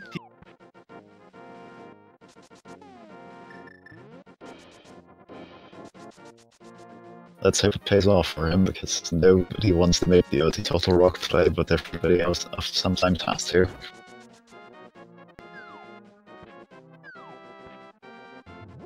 So they've had that Fire Rod for a long time, they've had the Ice Rod for a long time, and of course they've had the Cane of Samaria for a long time. So, you know, early on, as Maligord discovers the flute, already finding that value in T-Rock, that's a progression item that'll get them to the Misery Mire area, which, even without entering the dungeon, that unlocks 3 more item locations. Yeah, though he does opt to wisely consider continue into Turtle Rock, because there's a total of 5 items hiding in this dungeon, 6 if you include the Mimic Cave, so the chances of there being more progression items in here is pretty likely. And so we'll see the execution of this Fire Rod room, this torch room I should say, without the hook shot. Maligord pulling it off seamlessly, no problem there. Yep, he does, however, not have the hook shot for all the Cane of Burner for this room, so he's going to have to take it carefully if he doesn't want to take too much damage, but he's pulling it off pretty well. Very deftly avoiding the rolling pins. Picking up the big key and a small key to progress further into the dungeon. Yep, while DukeFireBird is also checking the quick bonk hookshot chest, but won't get anything for his efforts and will probably be heading into T-Rock straight after. So it's nice to see that, you know, there's been a little bit of ebb and flow in this seed, with both runners making a decision here or there that they had to really make in that time. For example, Maligord going back to Death Mountain to dive into Hera to collect that Moon Pearl pretty early on, after electing to skip out on Hera the first time up the mountain, and then recently making that play to get into King's Tomb and get those mitts. Really making those plays at just the right time to keep this race as close as it is right now. Yeah, and I'm glad it has been such a close race, actually, because the lead has been passing back and forth between the 2 runners for basically the past hour, which is always fun to see. And so Maligord having the advantage of being a little bit deeper into this dungeon than Duke, but Duke does have that Cane of Brian, so if it comes down to making a play on the laser bridge, you got to favor him a little bit, although Maligord does have ample bottles, he's got the magic powder, and he's got that net, so he can't elect to mine fairies in a room like the one he's coming into right now. So far, He's going to skip out on that. If nothing else, it would not be a bad idea to just do it for a quick refill of his health. Because that is actually one thing about Turtle Rock. It's one of the harder dungeons in the game. Except if you have the powder, there are actually an incredibly high amount of anti-fairies spread throughout this entire dungeon, so refilling your health is actually a lot easier than you'd think. It actually makes it a little bit easier than dungeons like, say, Ice Palace, which don't have nearly as many options for refills. So Maligord making it through there safely, picking up the game's first shield. Of course, that shield not going to do him hardly any good, especially coming up to the laser bridge area. Yep, in fact, DukeFireBird will have a slight advantage then. It wouldn't surprise me to see the lead pass back and forth in the very laser bridge room once both runners make it there, though Maligord does wisely opt to pick up a fairy in one of his empty bottles. A nice cane dash on the left screen from DukeFireBird. to get through that room, saving a little bit of time compared to Maligord's journey through there, which had to be much more careful to avoid damage. Yep, and he's switching to the fire rod to deal with these pokies, which also have some weird official name, which I can't ever remember. Another fire rod strat on the left side from Duke, picking up that key, going further into T-Rock. And we'll see if we get a Mimic Cave check here coming up pretty soon from Maligord. With how diligent our runners have been on checking the various overworld locations at the end, well, he actually does skip it, huh? Our runners have been very diligent up to this point. Oh no, he just quickly checks the pictures and then remembers, oh wait, there's a Mimic Cave right here, I should pretty quickly go for that. Good. I was worried for a little bit there, but thankfully just playing with our hearts here. I remember, we haven't seen a lot of important items in Mimic Cave. I've seen the bow there before, which could be there right now. I've seen a sword there before. In fact, I think that was a classic matchup in the last tournament where Andy neglected to go to Mimic Cave and get the Master Sword. Oh my. And having a little bit of trouble with it. What you actually usually want to do in this situation is switch to the hammer, because the hammer actually you need the hammer anyway to deal with the hammer pegs in the background, and the green mimics also just die to one hammer swing, so it's very much more convenient than trying to do so with Master Sword swings. So Duke, losing a little bit of time, gets it taken care of and is rewarded with the single arrow. What a troll item. But it is the most important arrow in the game, and he opts to save and quit at this point instead of checking out the rest of Turtle Rock. It'll be interesting to see what DukeFireBird does in the same situation. Yeah, Duke could gain a significant advantage if he ends up deciding to progress that far in the dungeon and finds a very important item. So Maligord betting that that's not the case, or at least deciding that he can't accommodate that at this time. So he's going to go elsewhere. He's going to go unlock the flute first. Yeah, he is in a position where he could, with this flute in hand, now complete Misery Mire, which is one of the required dungeons, of course. And who knows, maybe it'll pay off with the bow or the hookshot, bow, hookshot, or flute, which are the three items they still need at this point. Right, so he can get down to the Mire area, actually go into that dungeon for sure, as they have all three medallions. And then, go to Checkerboard Cave, check out the Mire Shed, and even can take a dive into Desert Palace, which, although it's a pendant, it's an area we've not seen, and there could be a couple of items, or even just one, hiding in there that the runners will need to complete this run. Duke, onto the Mimic Room, gets through it quickly, collects that Validation Arrow, and we'll see what he elects to do as far as the rest of T-Rock. Yep. And this does look like Maligord is immediately checking out the Mire area, and I would be very surprised not to see him try a dive into Misery Mire after checking out the items in this area. So here we go. This is a very important divergence as Duke is going to proceed deeper into T-Rock. We'll see what he collects. Maligord electing to go straight to the Mire area. Gets the bow and some bombs. The bombs are big, but the bow is a bit bigger. The bow is actually a really big find, especially if he's about to do Misery Mire, because that will make doing Fitrias dramatically easier for him than only having the Master Sword as weapon for that. Yeah, enormously easier, especially considering that Maligord does not have the luxury of, say, the cape, or even half magic, which, I mean, without the cape or Cane of Burna wouldn't be terribly useful at all. And it looks like Maligord actually went out of his way to pick up that bird, so I wonder if we'll be seeing a quick bird toss in his path. And yep, there we go. Chat will be very pleased by that. And Duke, now officially behind at least a little bit, doesn't have the bow, but he's checking out 4 important chests here. So far, just 50 rupees. Yeah, let's see whether we reward diligence or gambling on this particular seed. So far, still nothing. Just one more chest here to go. Let's see what the final chest holds. It's just a compass, but I believe I need to quickly look. No, it looks like there is no Ice Punch Trinex, so it's just a case of, do you think the pedestal is required, DukeFireBird?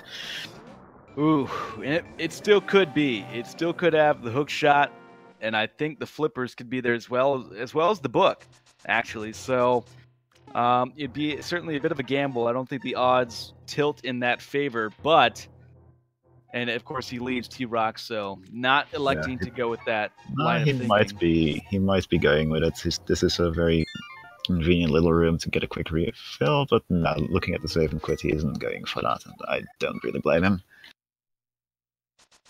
But it does look in that case, unless the pedestal is required, of course, it looks like Maligord won out by just not opting to do the rest of Turtle Rock, because there was absolutely nothing there. So Duke now dashing over to the Kakariko village to activate the flute, and I suspect his very next play would be to go down to the Mire area, discovering that bow, and then diving right into Mire Dungeon, as Maligord has done. Yep. So once again, we're kind of back on track here in terms of the racers being at one another's heels. And I do expect there's actually another important item to be found here in Misery Mire, because the bow in and of itself doesn't open up that many places, and both runners have actually already checked most of both Palace of Darkness and Eastern Palace. That's a little bit more likely that we have another thing here. And Maligord, do you remember your green potion? He does remember his green potion, good. Yeah, that is a timely remembrance of that green potion for Maligord, not having to stifle his progress through Mire, picking up that all-important big key. I believe he still has to check out the vanilla big key area with the torches. Yeah, I believe so far he hasn't been particularly lucky with items found in here. Of course, there are probably twice as many keys as there are items in the dungeon in Mire. As Duke picks up that bow, and I suspect will be going directly into Mire, although he may elect the checkerboard cave. And indeed, that's what he's going to do. Yeah, well, that might also be a very good choice, because the checkerboard cave might very well hold something important too. It could hold that ever important flipper or hookshot, but no, that's just 20 rupees. Yeah, depending on how you rate the importance of 20 rupees at this point in the run, that'll yield your answer, whether it was important at all or, not important. Yeah, DukeFireBird also opting to check Agana's cave and need a little bit of routing here, because he hasn't had a reason to go here before. I can't quite remember if Maligord actually went here. I'm not certain. I don't think he did, actually. I don't think so either. I'm on the same page with you there. I don't think anyone has checked this yet, and Duke's going to be the first one to catch a glance at the chest, and it's just a full heart.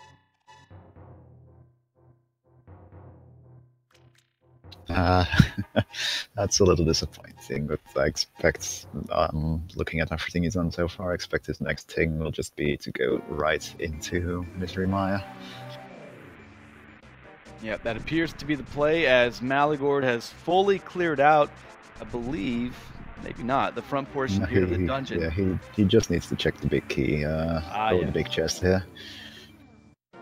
Without the hook shot, though, it's going to have to, be rather quick about getting around here with a dash. Thankfully, you pretty much either need the hook shot or the.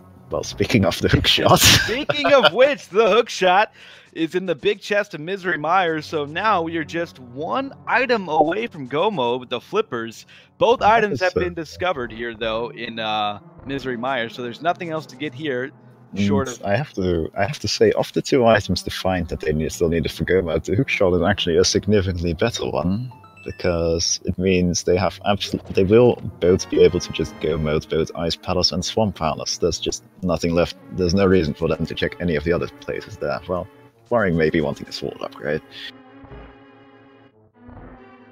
So those flippers are the only thing outstanding at this point, but the pedestal dream is still alive in that regard.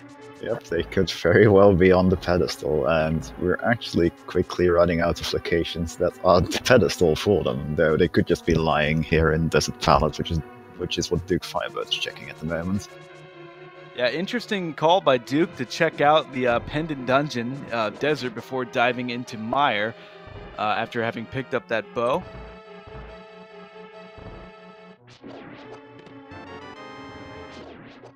And of course, neither runner has the book, so they can't even check whether the pedestal is in fact where those flippers are hiding. So if we might very well not just be looking at a pedestal seat here, but a blind pool pedestal seat, which is just all the more exciting. And so far, Duke picked up the map and the compass. And so if he does want to find out what the other item is in Desert, he would have to defeat Landmolus, which is not something he's willing to do at this time, so he will go into Misery Mire. Now, basically, the entire length of the dungeon behind Maligord. It does look like he was a little bit short on magic to actually open the mire here, but thankfully he still had a couple of blue potions. Meanwhile, we have the quick blink and you'll miss it silver arrow fight with Vitrius going on Maligord's side. Not quite hitting all the hits in, so we do get a single lightning zap here.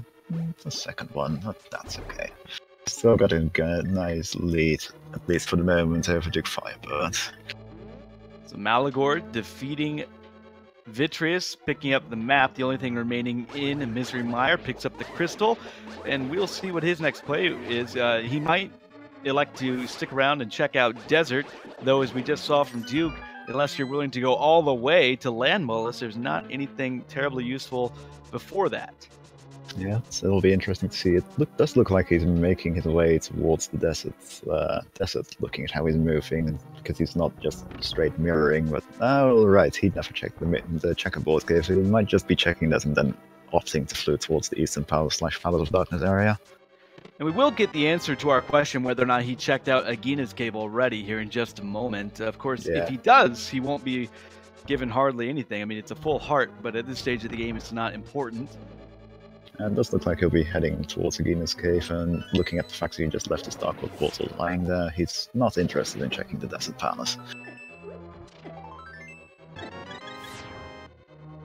So DukeFireBird, having already done all of this, is gaining a little bit of time back, and the only question, or the next question remaining is, what will Maligord choose to do? Now he's got his hook shot. Still no flippers, though, so he can't go into Ice Palace. Or Swamp Palace, for that matter. So clearing out Pod and Eastern might be the next play just to clean them up. It's starting to seem like, I'm trying to, in my head here, connect all the dots and think of where the flippers could be, and I'm really kind of drawing a blank short of saying they could be on Landmolus, or they could be on the pedestal. It almost... in between what all these runners have checked at this point, it basically does boil down to those two options. Of course, Maligord is at a slight disadvantage here in that he never checked a couple of the overworld locations that you can access with the Titansmith, so if it does turn out to be that the pedestal is the play, he'll probably be distracted a little bit longer than DukeFireBird would be. And so we'll be getting our second trip into Pod here. At the first go-around, neither player had the bow. They were able to check out some of the bow locked locations, but I do not recall the number of items that they found, specifically whether or not they found the map and the compass, because it could be possible that Helmasaur might be holding an item. Yeah, we'll have to keep a close eye on Maligord's menu once he switches to the bow for the upcoming room with the mimics. Meanwhile, DukeFireBird picking up that hook shot, and I did see the compass, but not the map. Yeah, that's interesting. Oh no, wait, oh, you mean the Maligord side? Never mind. Yeah, right. That's interesting. Yeah, but there are a couple of other chests I believe that Maligord couldn't check because he didn't have quite enough small clues to check the entirety of Palace of Darkness. I do expect he'll, after checking these two chests along the way here, he'll just opt to go straight to Helmasaur because that is the sensible play at this point.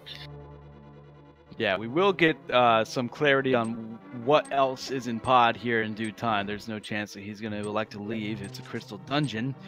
Meanwhile, Duke is getting much closer to Vitrius, has that bow, has the silver arrows.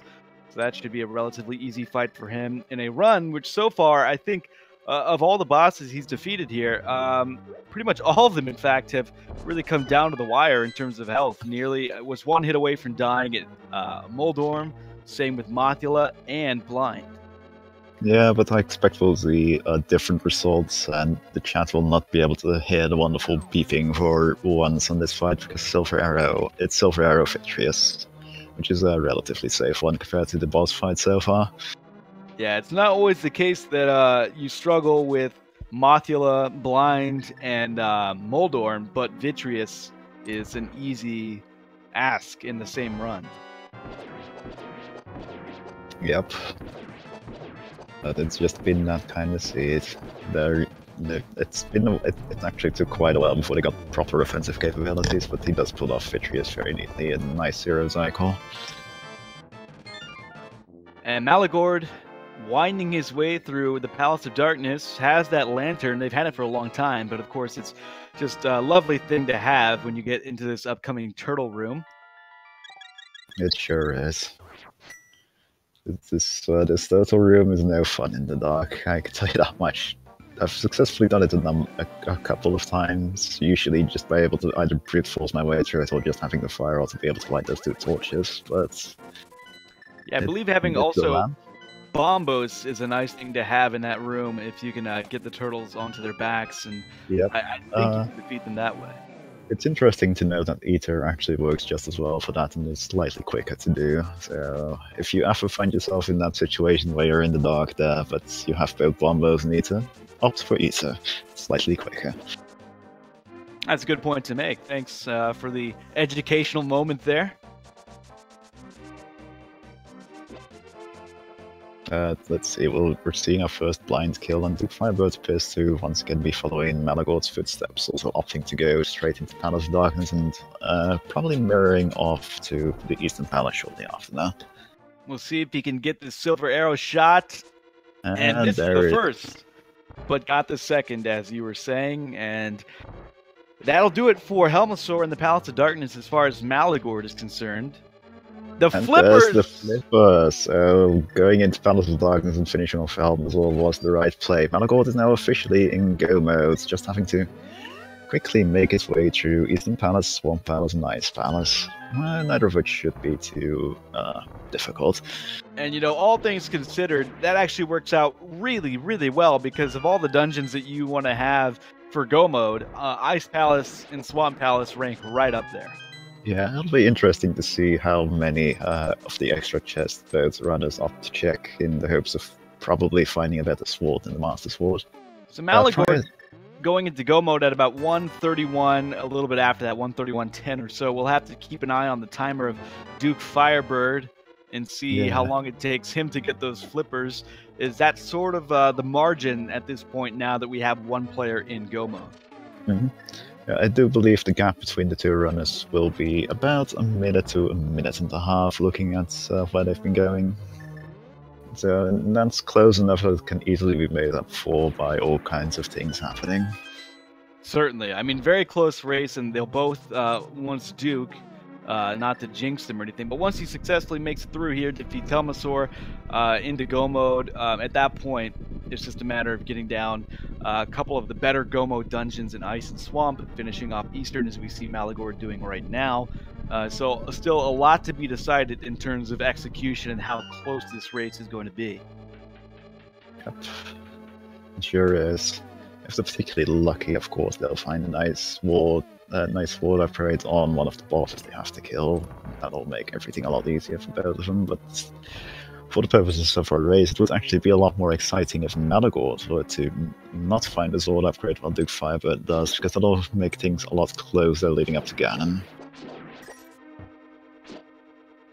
And so Duke, in that dreaded turtle room, is electing to go with sword slashes to keep the turtles on their backs a little bit longer. Actually makes it through pretty quickly, so well done by him. Yeah, it's always tricky to decide when you have the Master Swords if you want to opt for killing them in one hit with the hammer and opting to flip some of the turtles back onto their feet, or if you just opt to go for the slower but safer option of just swinging your Master Sword at them. And so both players on boss fights at the moment, with Maligord defeating the Armos Knights rather quickly, and Helmasaur nearly down to his final phase. Silver Arrow incoming for Duke. Ooh, misses there. Ooh, oh no. DukeFireBird can't afford all these misses right now because he's already a little bit behind, and this is only going to make that gap wider. But he does pull off that hit there and will shortly be picking up his flippers and then to go mode as well. And there they are, DukeFireBird entering go mode a little over about 2.5 minutes after Maligord. So he's got some time to make up. Of course, nothing is insurmountable in the Tower of Ganon. A lot of things can be decided not merely by a gamble on where the big key might be, although that's usually the best way, but, including like a smoother gauntlet run can make up, really about a minute in time. Often. So we'll see what happens there as Duke is going into Eastern Palace to finish that off. Shouldn't take too long. Maligord, meanwhile, diving into ice, which, short of finding the big key, should be a pretty predictable length in terms of how much time it takes him to get through. If he's comfortable with the famous ice balance bomb jump, he doesn't even need to find the big key to complete the dungeon. Valid point. Good point. So Maligord merely trying to get that spot to do the bomb jump.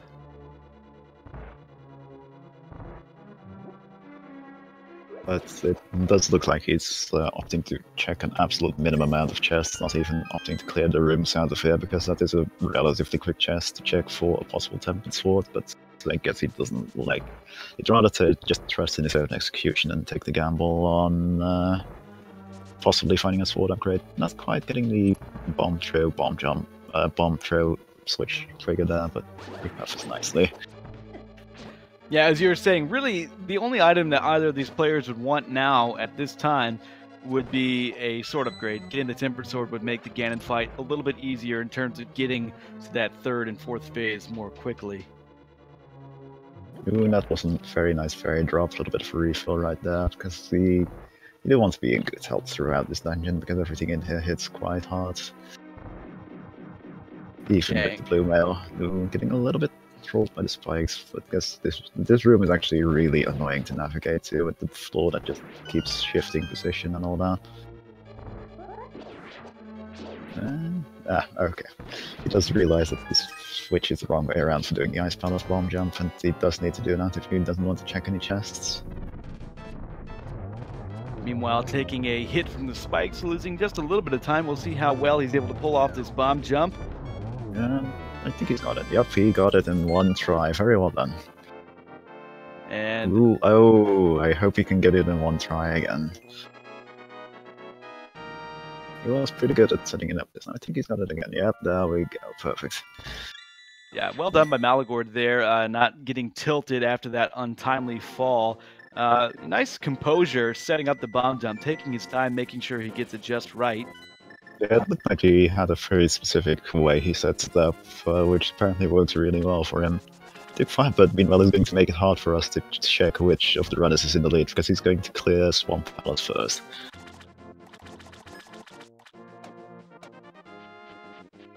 Of course, with Swamp, you don't really have to find that big key either, I don't think. No, you need the big key, yeah.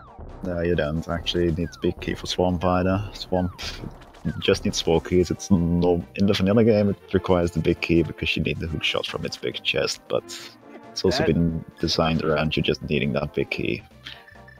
That is correct. You do not need the big key to get into Argus. I was kind of wondering that aloud, and I'm glad to have the clarity. It makes it a little bit easier, obviously, for him just to get through Swamp. It should be a pretty straightforward go for him, although he does have to go through the trouble, as will Maligord, though, draining the Swamp and then entering the dungeon.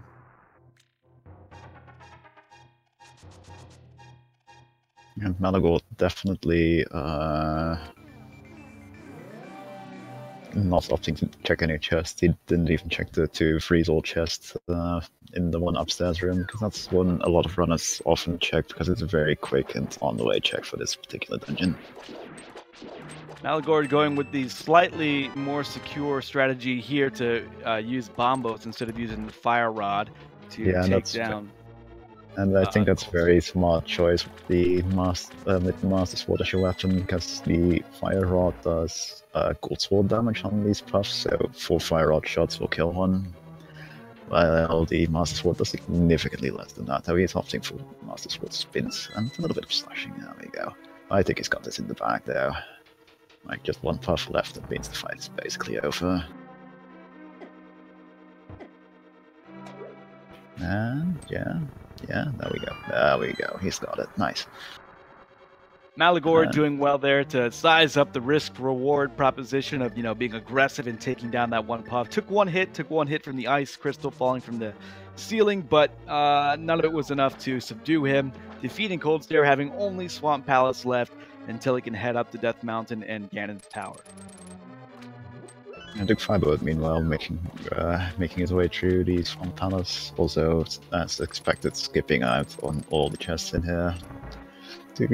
Do wonder if we'll check the quick 4-4 room chest, because again, that one is very on the way. It takes like a second to check, and if it does happen to contain the Tempered Sword, it will save a significant amount of time overall. Yeah, it'll save time for him, and assuming Maligord would go with the same strategy and not skipping the chest that's right in front of him, it would also likely give him the same upgrade that we'll be seeing probably here in just about a minute and a half, as Duke draining the water further, making his way toward Argus. Yep, and he's about to enter that room. Will he push this block, or will he just dash straight past? Nah, they look like he's going to push the block, and it's just a compass. Yeah, so pretty meaningless pickup there, but one that you can't overlook that one, especially if you're looking for a sword upgrade that would be very, very helpful. Yeah, in that case, unless Argus drops a sword upgrade, we'll be seeing our next sword upgrade, if there is one to be found there, in Ganon's Tower in all likelihood.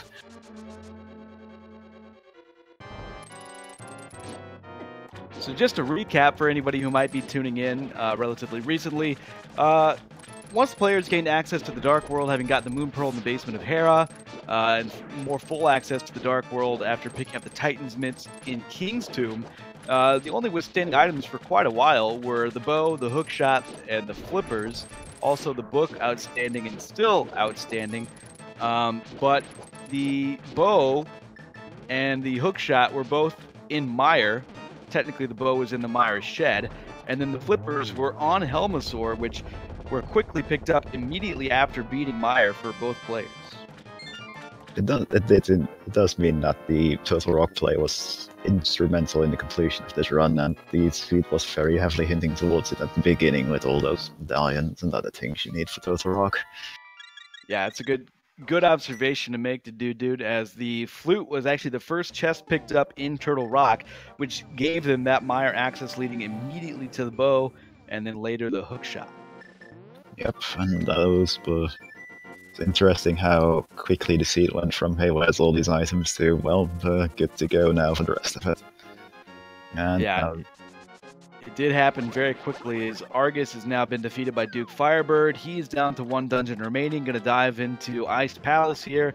Maligord, meanwhile, making his way to the back half of Swamp, operating with a little bit of a lead here. It'll be interesting to see, get a timer check when they both begin to make that Death Mountain climb, or maybe just when they enter Ganon's Tower, to see what the lead is exactly. Expect Duke to be behind by maybe 2 minutes or so. It was about 2.5 minutes difference when, I believe, when he went into go mode, picking up the flippers from Helmasaur. Yeah, that sounds about right. I believe they were roughly that many parts when they both finished off Eastern Palace. So Duke has taken the plunge into ice. Should be making pretty quick work of it. We saw Maligord execute the bomb jump very well, but having to do it once more after an untimely fall. Duke could make up a little bit of time there. So really now it's just a matter of execution, and Duke is going to need a few opportunities outside of his own flawless execution to catch up to Maligord. He's going to need a few chances and mistakes by Maligord. It did help a little bit that Maligord checked 2 extra chests in Swamp and only got 70 rupees as reward for his efforts there, so that'll help DukeFireBird a little bit on gaining ground.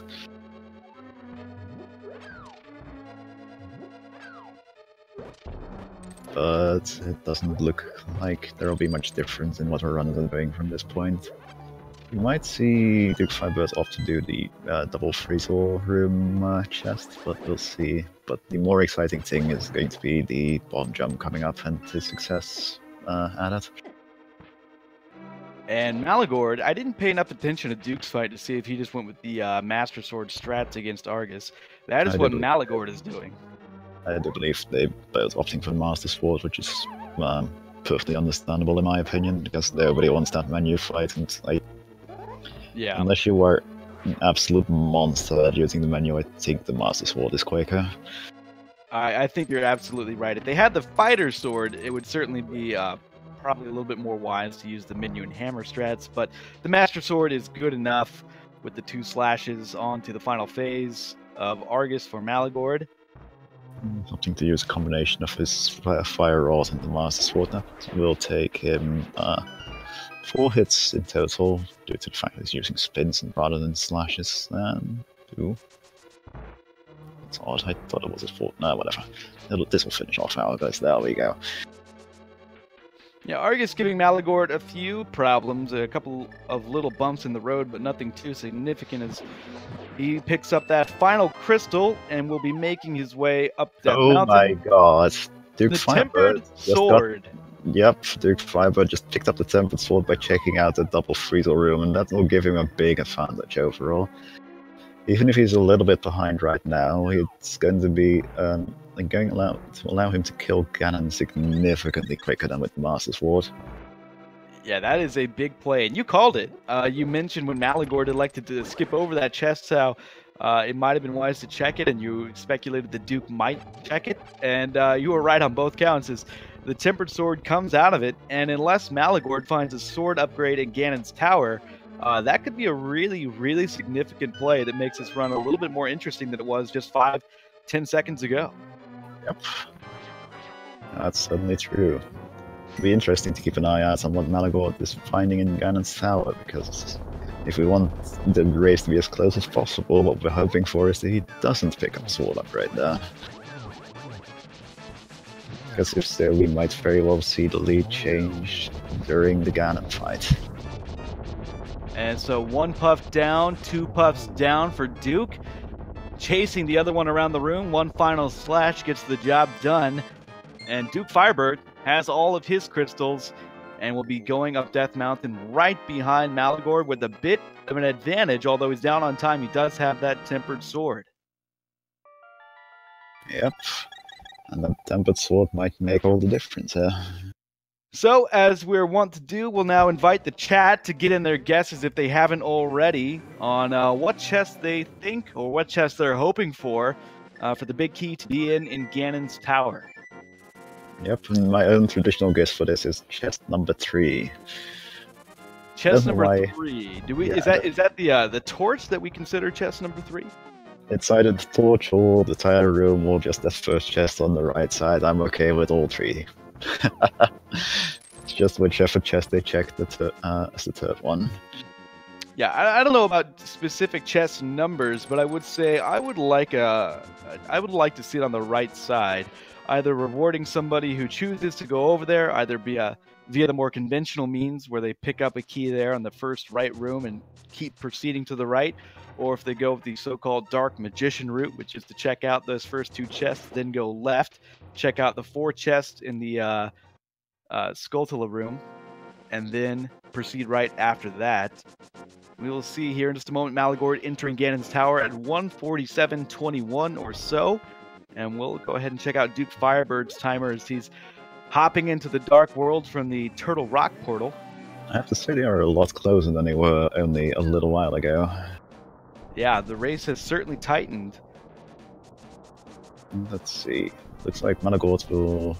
Oh, he actually opened that particular door. That's something you don't often see. It is slightly quicker, but it doesn't mean you lose out on 1 key, and it might come back to bite you later. Yeah, it could be the case, but of course he picks up the key there from underneath the skull, and then chances are he'll find a key here in this room coming up. Yeah. But yeah, you're right. You don't often see that, although it does cut down on time a little bit as opposed to, mirroring out or even just going back up the stairs and across. You got to imagine you save roughly 5 to 10 seconds there. Picking up another key, struggling in this room a little bit, finally getting the door back open. And besides a couple of keys, nothing significant there as Duke is going to start on the right side. We'll see what he elects to do after picking up a key in this chest on his left. on our left. DukeFireBird is going to actually go right here, and yep, definitely looks like he's going right. So that's actually really interesting. It's very interesting. That might make a really big difference in how our run for either runner goes. So the firebar room had nothing for Maligord, and if the key is here on the right side, obviously Duke has gained a commanding lead. Yeah, especially with the tempered sword in hand. He's got 4 chests left to go here before the paths converge once again. Having some trouble, that Gib, though, he's not going to get through the door. No. One of those torches has already gone out, and he's out of magic.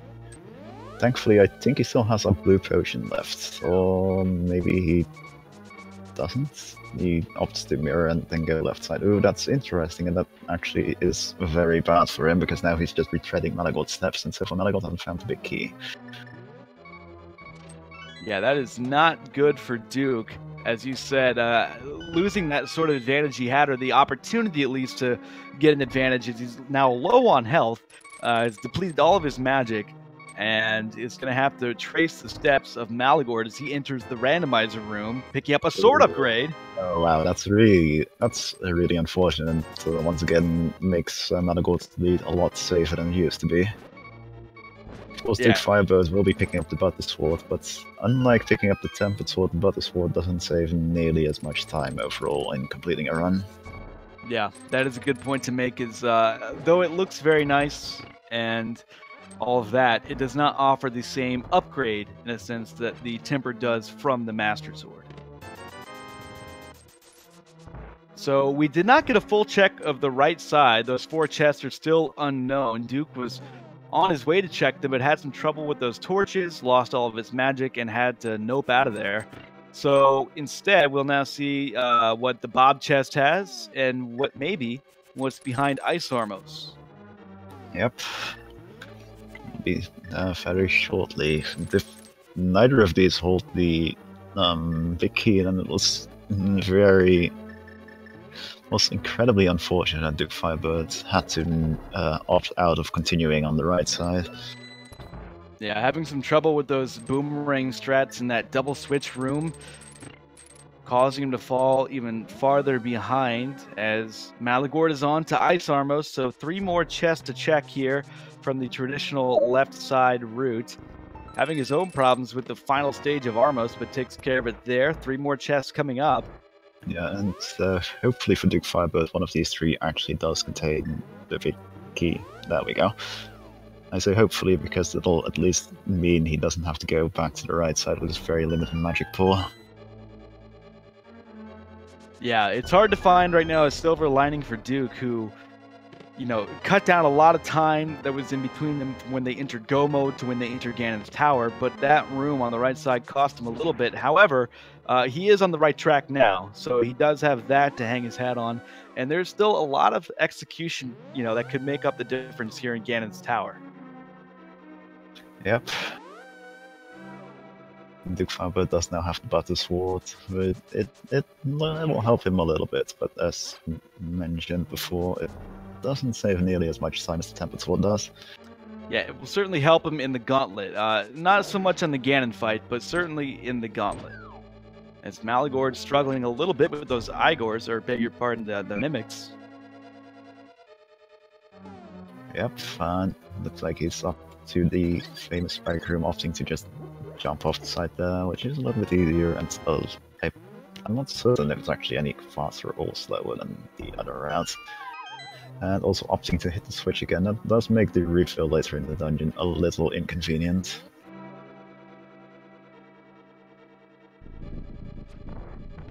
And Maligord not going for the safety room there on his right, proceeding a little bit farther into the dungeon, into the deeper part of the gauntlet here. And DukeFireBird dispatching the Armos Knights and finally picking up his big key. He is now going to make his way up the tower, probably about 2 minutes behind Maligord. Also, for those keeping track, the big key was in, I believe, chest number 16 for Maligord and chest number 17 for DukeFireBird due to the order they checked those final 3 chests in.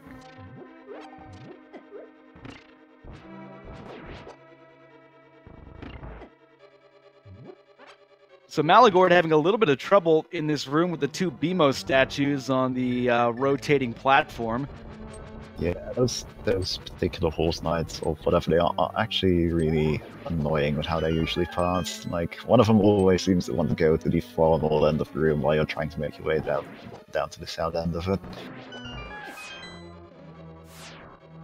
And let's see, just opts for a quick refill fairy here, very good choice, and then switches to the silver arrows for silver arrows, transfer ammo.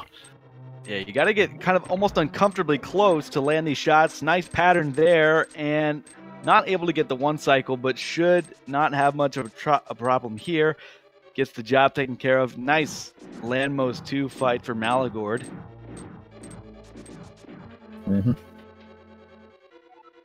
Yeah, and was considering he did have to pick up the ferry, and that does change the timing on when the Lambolas pop up in that fight. It was actually a really good 2 cycle on that one, because it's really hard to hit all 3 silver shots if you don't just go straight for that room while skipping the anti-ferry.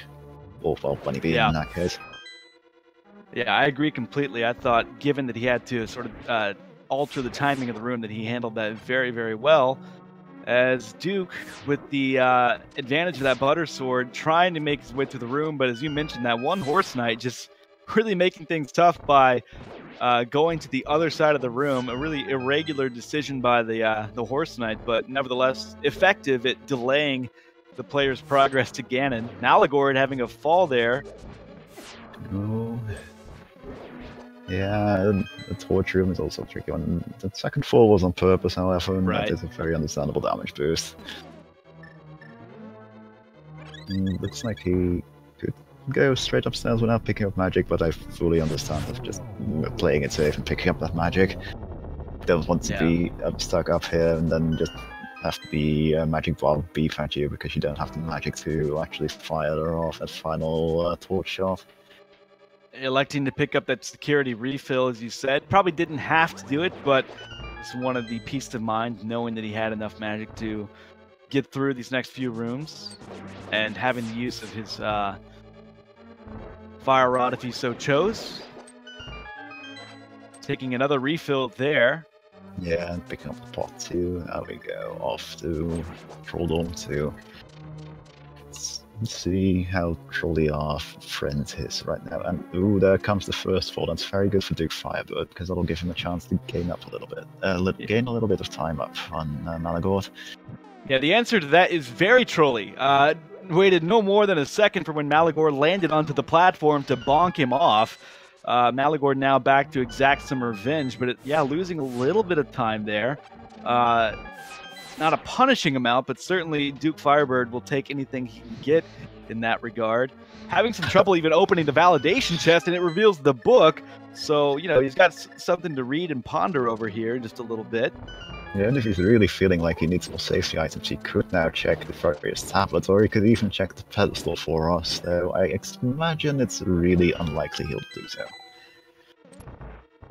And Duke struggling with that mini helmet sword, trying to pick up that key, eventually gets the job done. As Maligord is on to Aga 2, we'll see how much difficulty, if any, he has here. Gets a double right off the bat.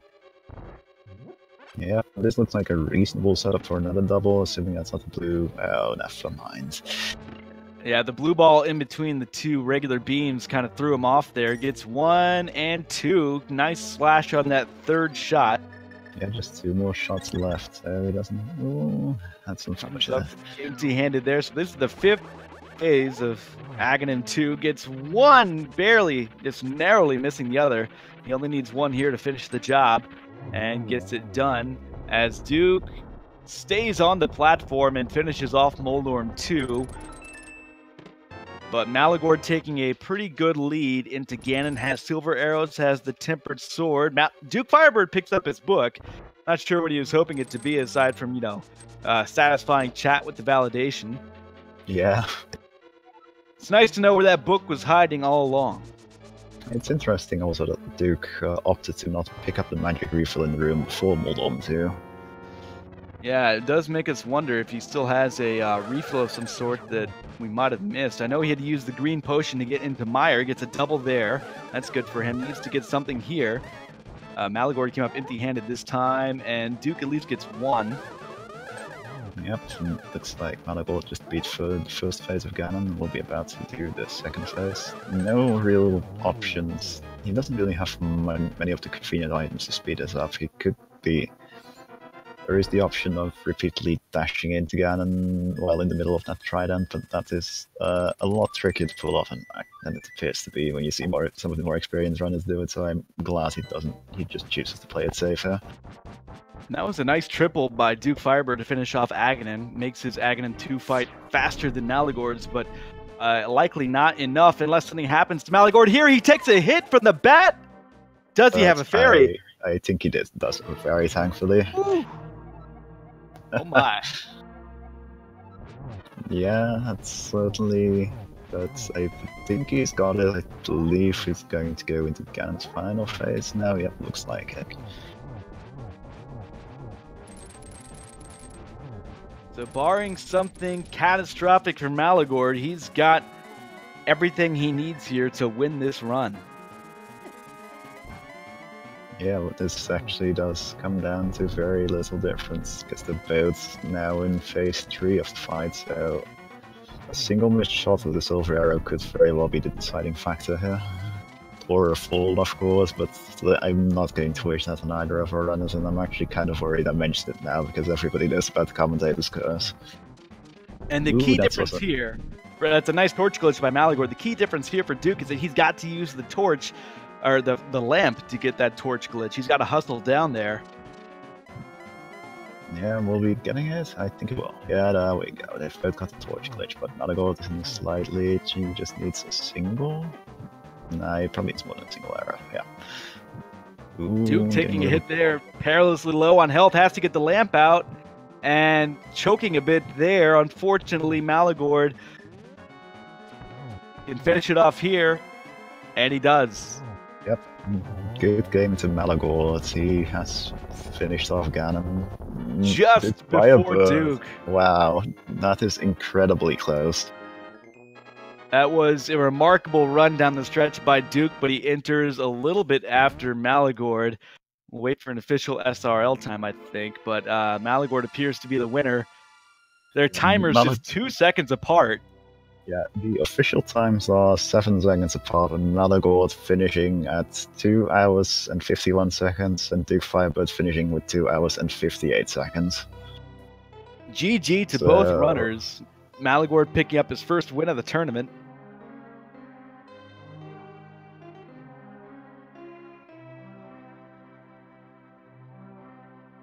And that one ended up being a lot tighter than I thought it was going to be. The final stretch there of Ganon's Tower, Maligord appeared to have a pretty commanding lead, but Duke with a very nice Aghanim 2 fight. Those first couple of phases of Ganon did end up being faster than I expected with the Buttered Sword. Yeah, that definitely ended up making up more time than I expected it to myself, and it was super nice. And we'll see if they pop into chat for an interview after the race. We've got DukeFireBird joining us. Duke, well done down the stretch there. Sorry it didn't work out for you. Yeah, it was a tight race. You made it very close there at the end. Good game, though. Good run. Thanks for the entertainment. Yeah. You sound a little bit frustrated. Tell us what you're feeling right now. 7 seconds. That just hurts so much. It was extremely exciting from our perspective. I can tell you that much.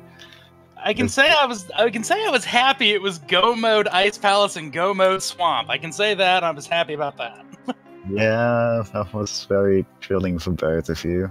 It's interesting that, as mentioned, as you asked in the IOC chat, Maligord opted to not do the double freezer room chest and ended up not getting the tempered sword from there. So for a bit there, we were thinking that you might have the advantage due to having the tempered sword, but well, then Ganon's Tower came into play. Yeah, well, I'm glad I ran out of magic when I did, so I had to abort and go to the left. Kind of glad that happened. Yeah, we were actually, meanwhile, really worried about the fact that you might be missing out on the big key doing so, because Maligord actually went to the left side. And Maligord, nice. also on that note, Maligord has also joined us in here. Welcome, Maligord. Thanks, guys. GG, man. I wasn't sure what was happening. I just knew that it was still up for grabs, and I saw the dot done like immediately after mine. I'm like, oh my god. Yeah, it ended up being an incredibly close race, and it was incredibly exciting to watch. Yeah, it was pretty close throughout the race. Once again, thanks for joining us, Maligord.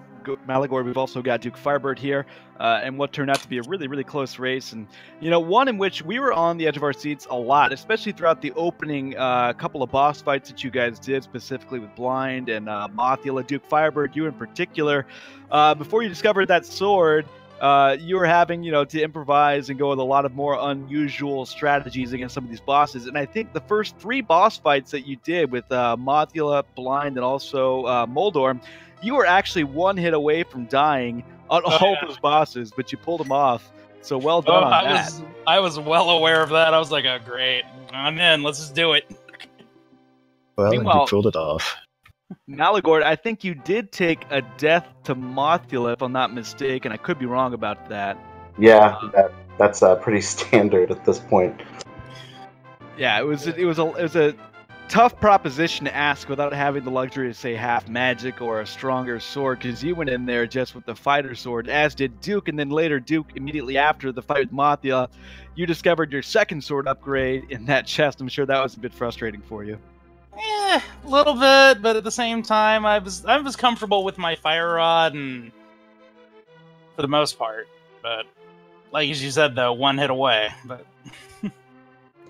so there's a long stretch of the game where maybe you had not quite yet discovered Titansmiths, but we knew the outstanding items were bow, hookshot, flippers, possibly the book. And what were you guys thinking at that stretch? Because that's a point in the game after you've done Skull Woods, after you've done Thieves Town, maybe even you tried the Pyramid Fairy. We were all sort of expecting there to be something there, and there wasn't. What was going through your minds at that time? One of you, let's start with DukeFireBird first. Well, after all those exact aforementioned ones, like right after Fat Fairy, and I was like, okay, let's check Catfish, let's check Zora. It's like, okay, I have all the tools for Turtle Rock. And then led to the flute, which led to the hook shot, which led basically to everything else. Yeah, and how about you, Maligord? Obviously, I think, actually, Maligord, you may have been the first one to dive into T-Rock, though at that point in time, it was basically you guys were just on the same schedule. So what about that decision? I mean, you ultimately just knew you had to go to T-Rock. How did you get there to that decision? I think at that point it was about the only thing that was open, at least in a dungeon. I know I still had, like Hammer Cave and stuff. I may not have had Titansmiths at that point. Well, no, I had to have Titansmiths. But I wanted to be in a dungeon, even if it was a pendant T-Rock. That was my thinking. And the hookshot, you may not believe this, but that's my 3rd straight C that hookshot's been in that big chest in Meyer. Wow. From the I needed that 10 seconds ago file. Yeah, that's amazing. So interestingly, one thing that happened in this race that DukeFireBird you did that you didn't, Maligord, and we were wondering about it at the time. After checking out a lot of T-Rock, you stopped short of the laser bridge and decided to move on to the Meyer area, whereas you, DukeFireBird, you elected to keep going down the laser bridge. At the time, I really thought it was a bit of a gamble by you, Maligord, but it paid off. Can you talk about that decision to not go further on to the laser bridge in T-Rock? Well, that's what it was. It was a pure gamble. I was heading through. I wasn't getting anything. I was like, let's check out Mimic Cave just to see. Still wasn't getting anything. I'm like, I got to get into Meyer. That's what the flute's for, to get to Meyer. Let's go get the crystals. If I have to come back, well, I probably lost anyway at that point, but, it was just a gamble. Good gamble. Jeez. Yeah, it paid off. And whereas I think one of you, I'm not sure which one, but one of you cleared out most of Desert and then elected, I think, knowing that there might have been an item on Lambelis, correct me if I'm wrong, but there might have been an item. I did that. Were you considering at all going up to Lambo to finish that off? Not at the time. I figured after I pulled the first item, then I was like, okay, I'm going to go ahead and do Meyer. Let's see what we got there. If nothing fruitions out of that, then I would have gone back. And then the hook shot came into play, and I was like, okay, that opens up. Well, I was like, that opens up. Well, no, it doesn't open either of those two dungeons up because I still needed the flippers. But I was like, all right, the odds of the flippers being on Landmo are probably slim. That was my guess. And it was just as well you guys both decided to go for the Palace of Darkness after being done in Maya, because that's where the flippers ended up being, and that ended up putting both of you in go mode in only a couple minutes apart. I was pretty shocked. I thought I counted right in pod, and I thought all the items were gone. I was sure that was going to be the burrito on Homosaur, and then the flippers dropped, and I was shocked. Yep. We were both kind of shocked as well. We were actually speculating on one of the only positions being left for those flippers being that first so interesting pedestal. Yeah, I was scared. I was actually getting a little worried about having it be a blind pedestal. But ultimately, with the flippers being in pod, that actually also made my second journey into Eastern a lot easier. I was like, oh god, I gotta go the long way around because I gotta get that one chest because I can't leave that loose end. Oh yeah, that's true. You never checked the chest. Do you want to know what was in there? I believe it was the compass, wasn't it? Yep, it was the compass, so you actually didn't miss out on anything by not getting that one before. Yeah, because I was like, wait a minute, yeah, because Armos dropped a big 20, so... Yeah, big 5 or something like that, but whatever it was. It definitely didn't matter in the end, thankfully. Thank goodness. That's a good recall there to remember that you got the item off Armos, so you had to know that it was the compass in that room where the vanilla big key is in Eastern Palace. So once again, good game to both of you. Let's go ahead and look at the schedule quickly. We have more races here in the secondary tournament coming up later this evening, not till 7 o'clock. We do have a race from the main tournament on Speed Gaming 3 coming up in 45 minutes. Our very own Dude will be tracking for that fight or race, I believe. Yeah, I only really do commentary on the secondary tournament for now. Well, you did a very good job, and I appreciated having you along on the ride. Very knowledgeable about many of our scenarios, and having someone here who can correct me as I'm wandering aloud on several things is always good. I like to know that we're getting things right, so I appreciate that. Thanks to our restreamer Zertinal and our tracker Levon Firestorm. And again, thanks to our runners for a good race, DukeFireBird and Maligord. Yep. No, thank you. Thanks, guys, and thanks for all you guys do. This was the finale of Group G. I guess we went out with a bang. Yeah, you guys gave us a really close and exciting race. Great group of guys in there. I assume guys. Sorry. Good luck to Zerntul and JJ in the next forward round. Good luck. So with that, that'll do it for us here. Again, a very close fight. Be sure to race. I keep saying fight. Be sure to check out the race on the VOD. Maligord narrowly subduing DukeFireBird by a matter of just seconds. One worth watching back. So once again, thanks to the runners. Thanks to the viewers. Thanks to my fellow co-commentator, Dude, and this is Duberson. We will see you next time here on Randomizer Mania. Yeah. Thank you guys for commentating. And thanks everybody for watching.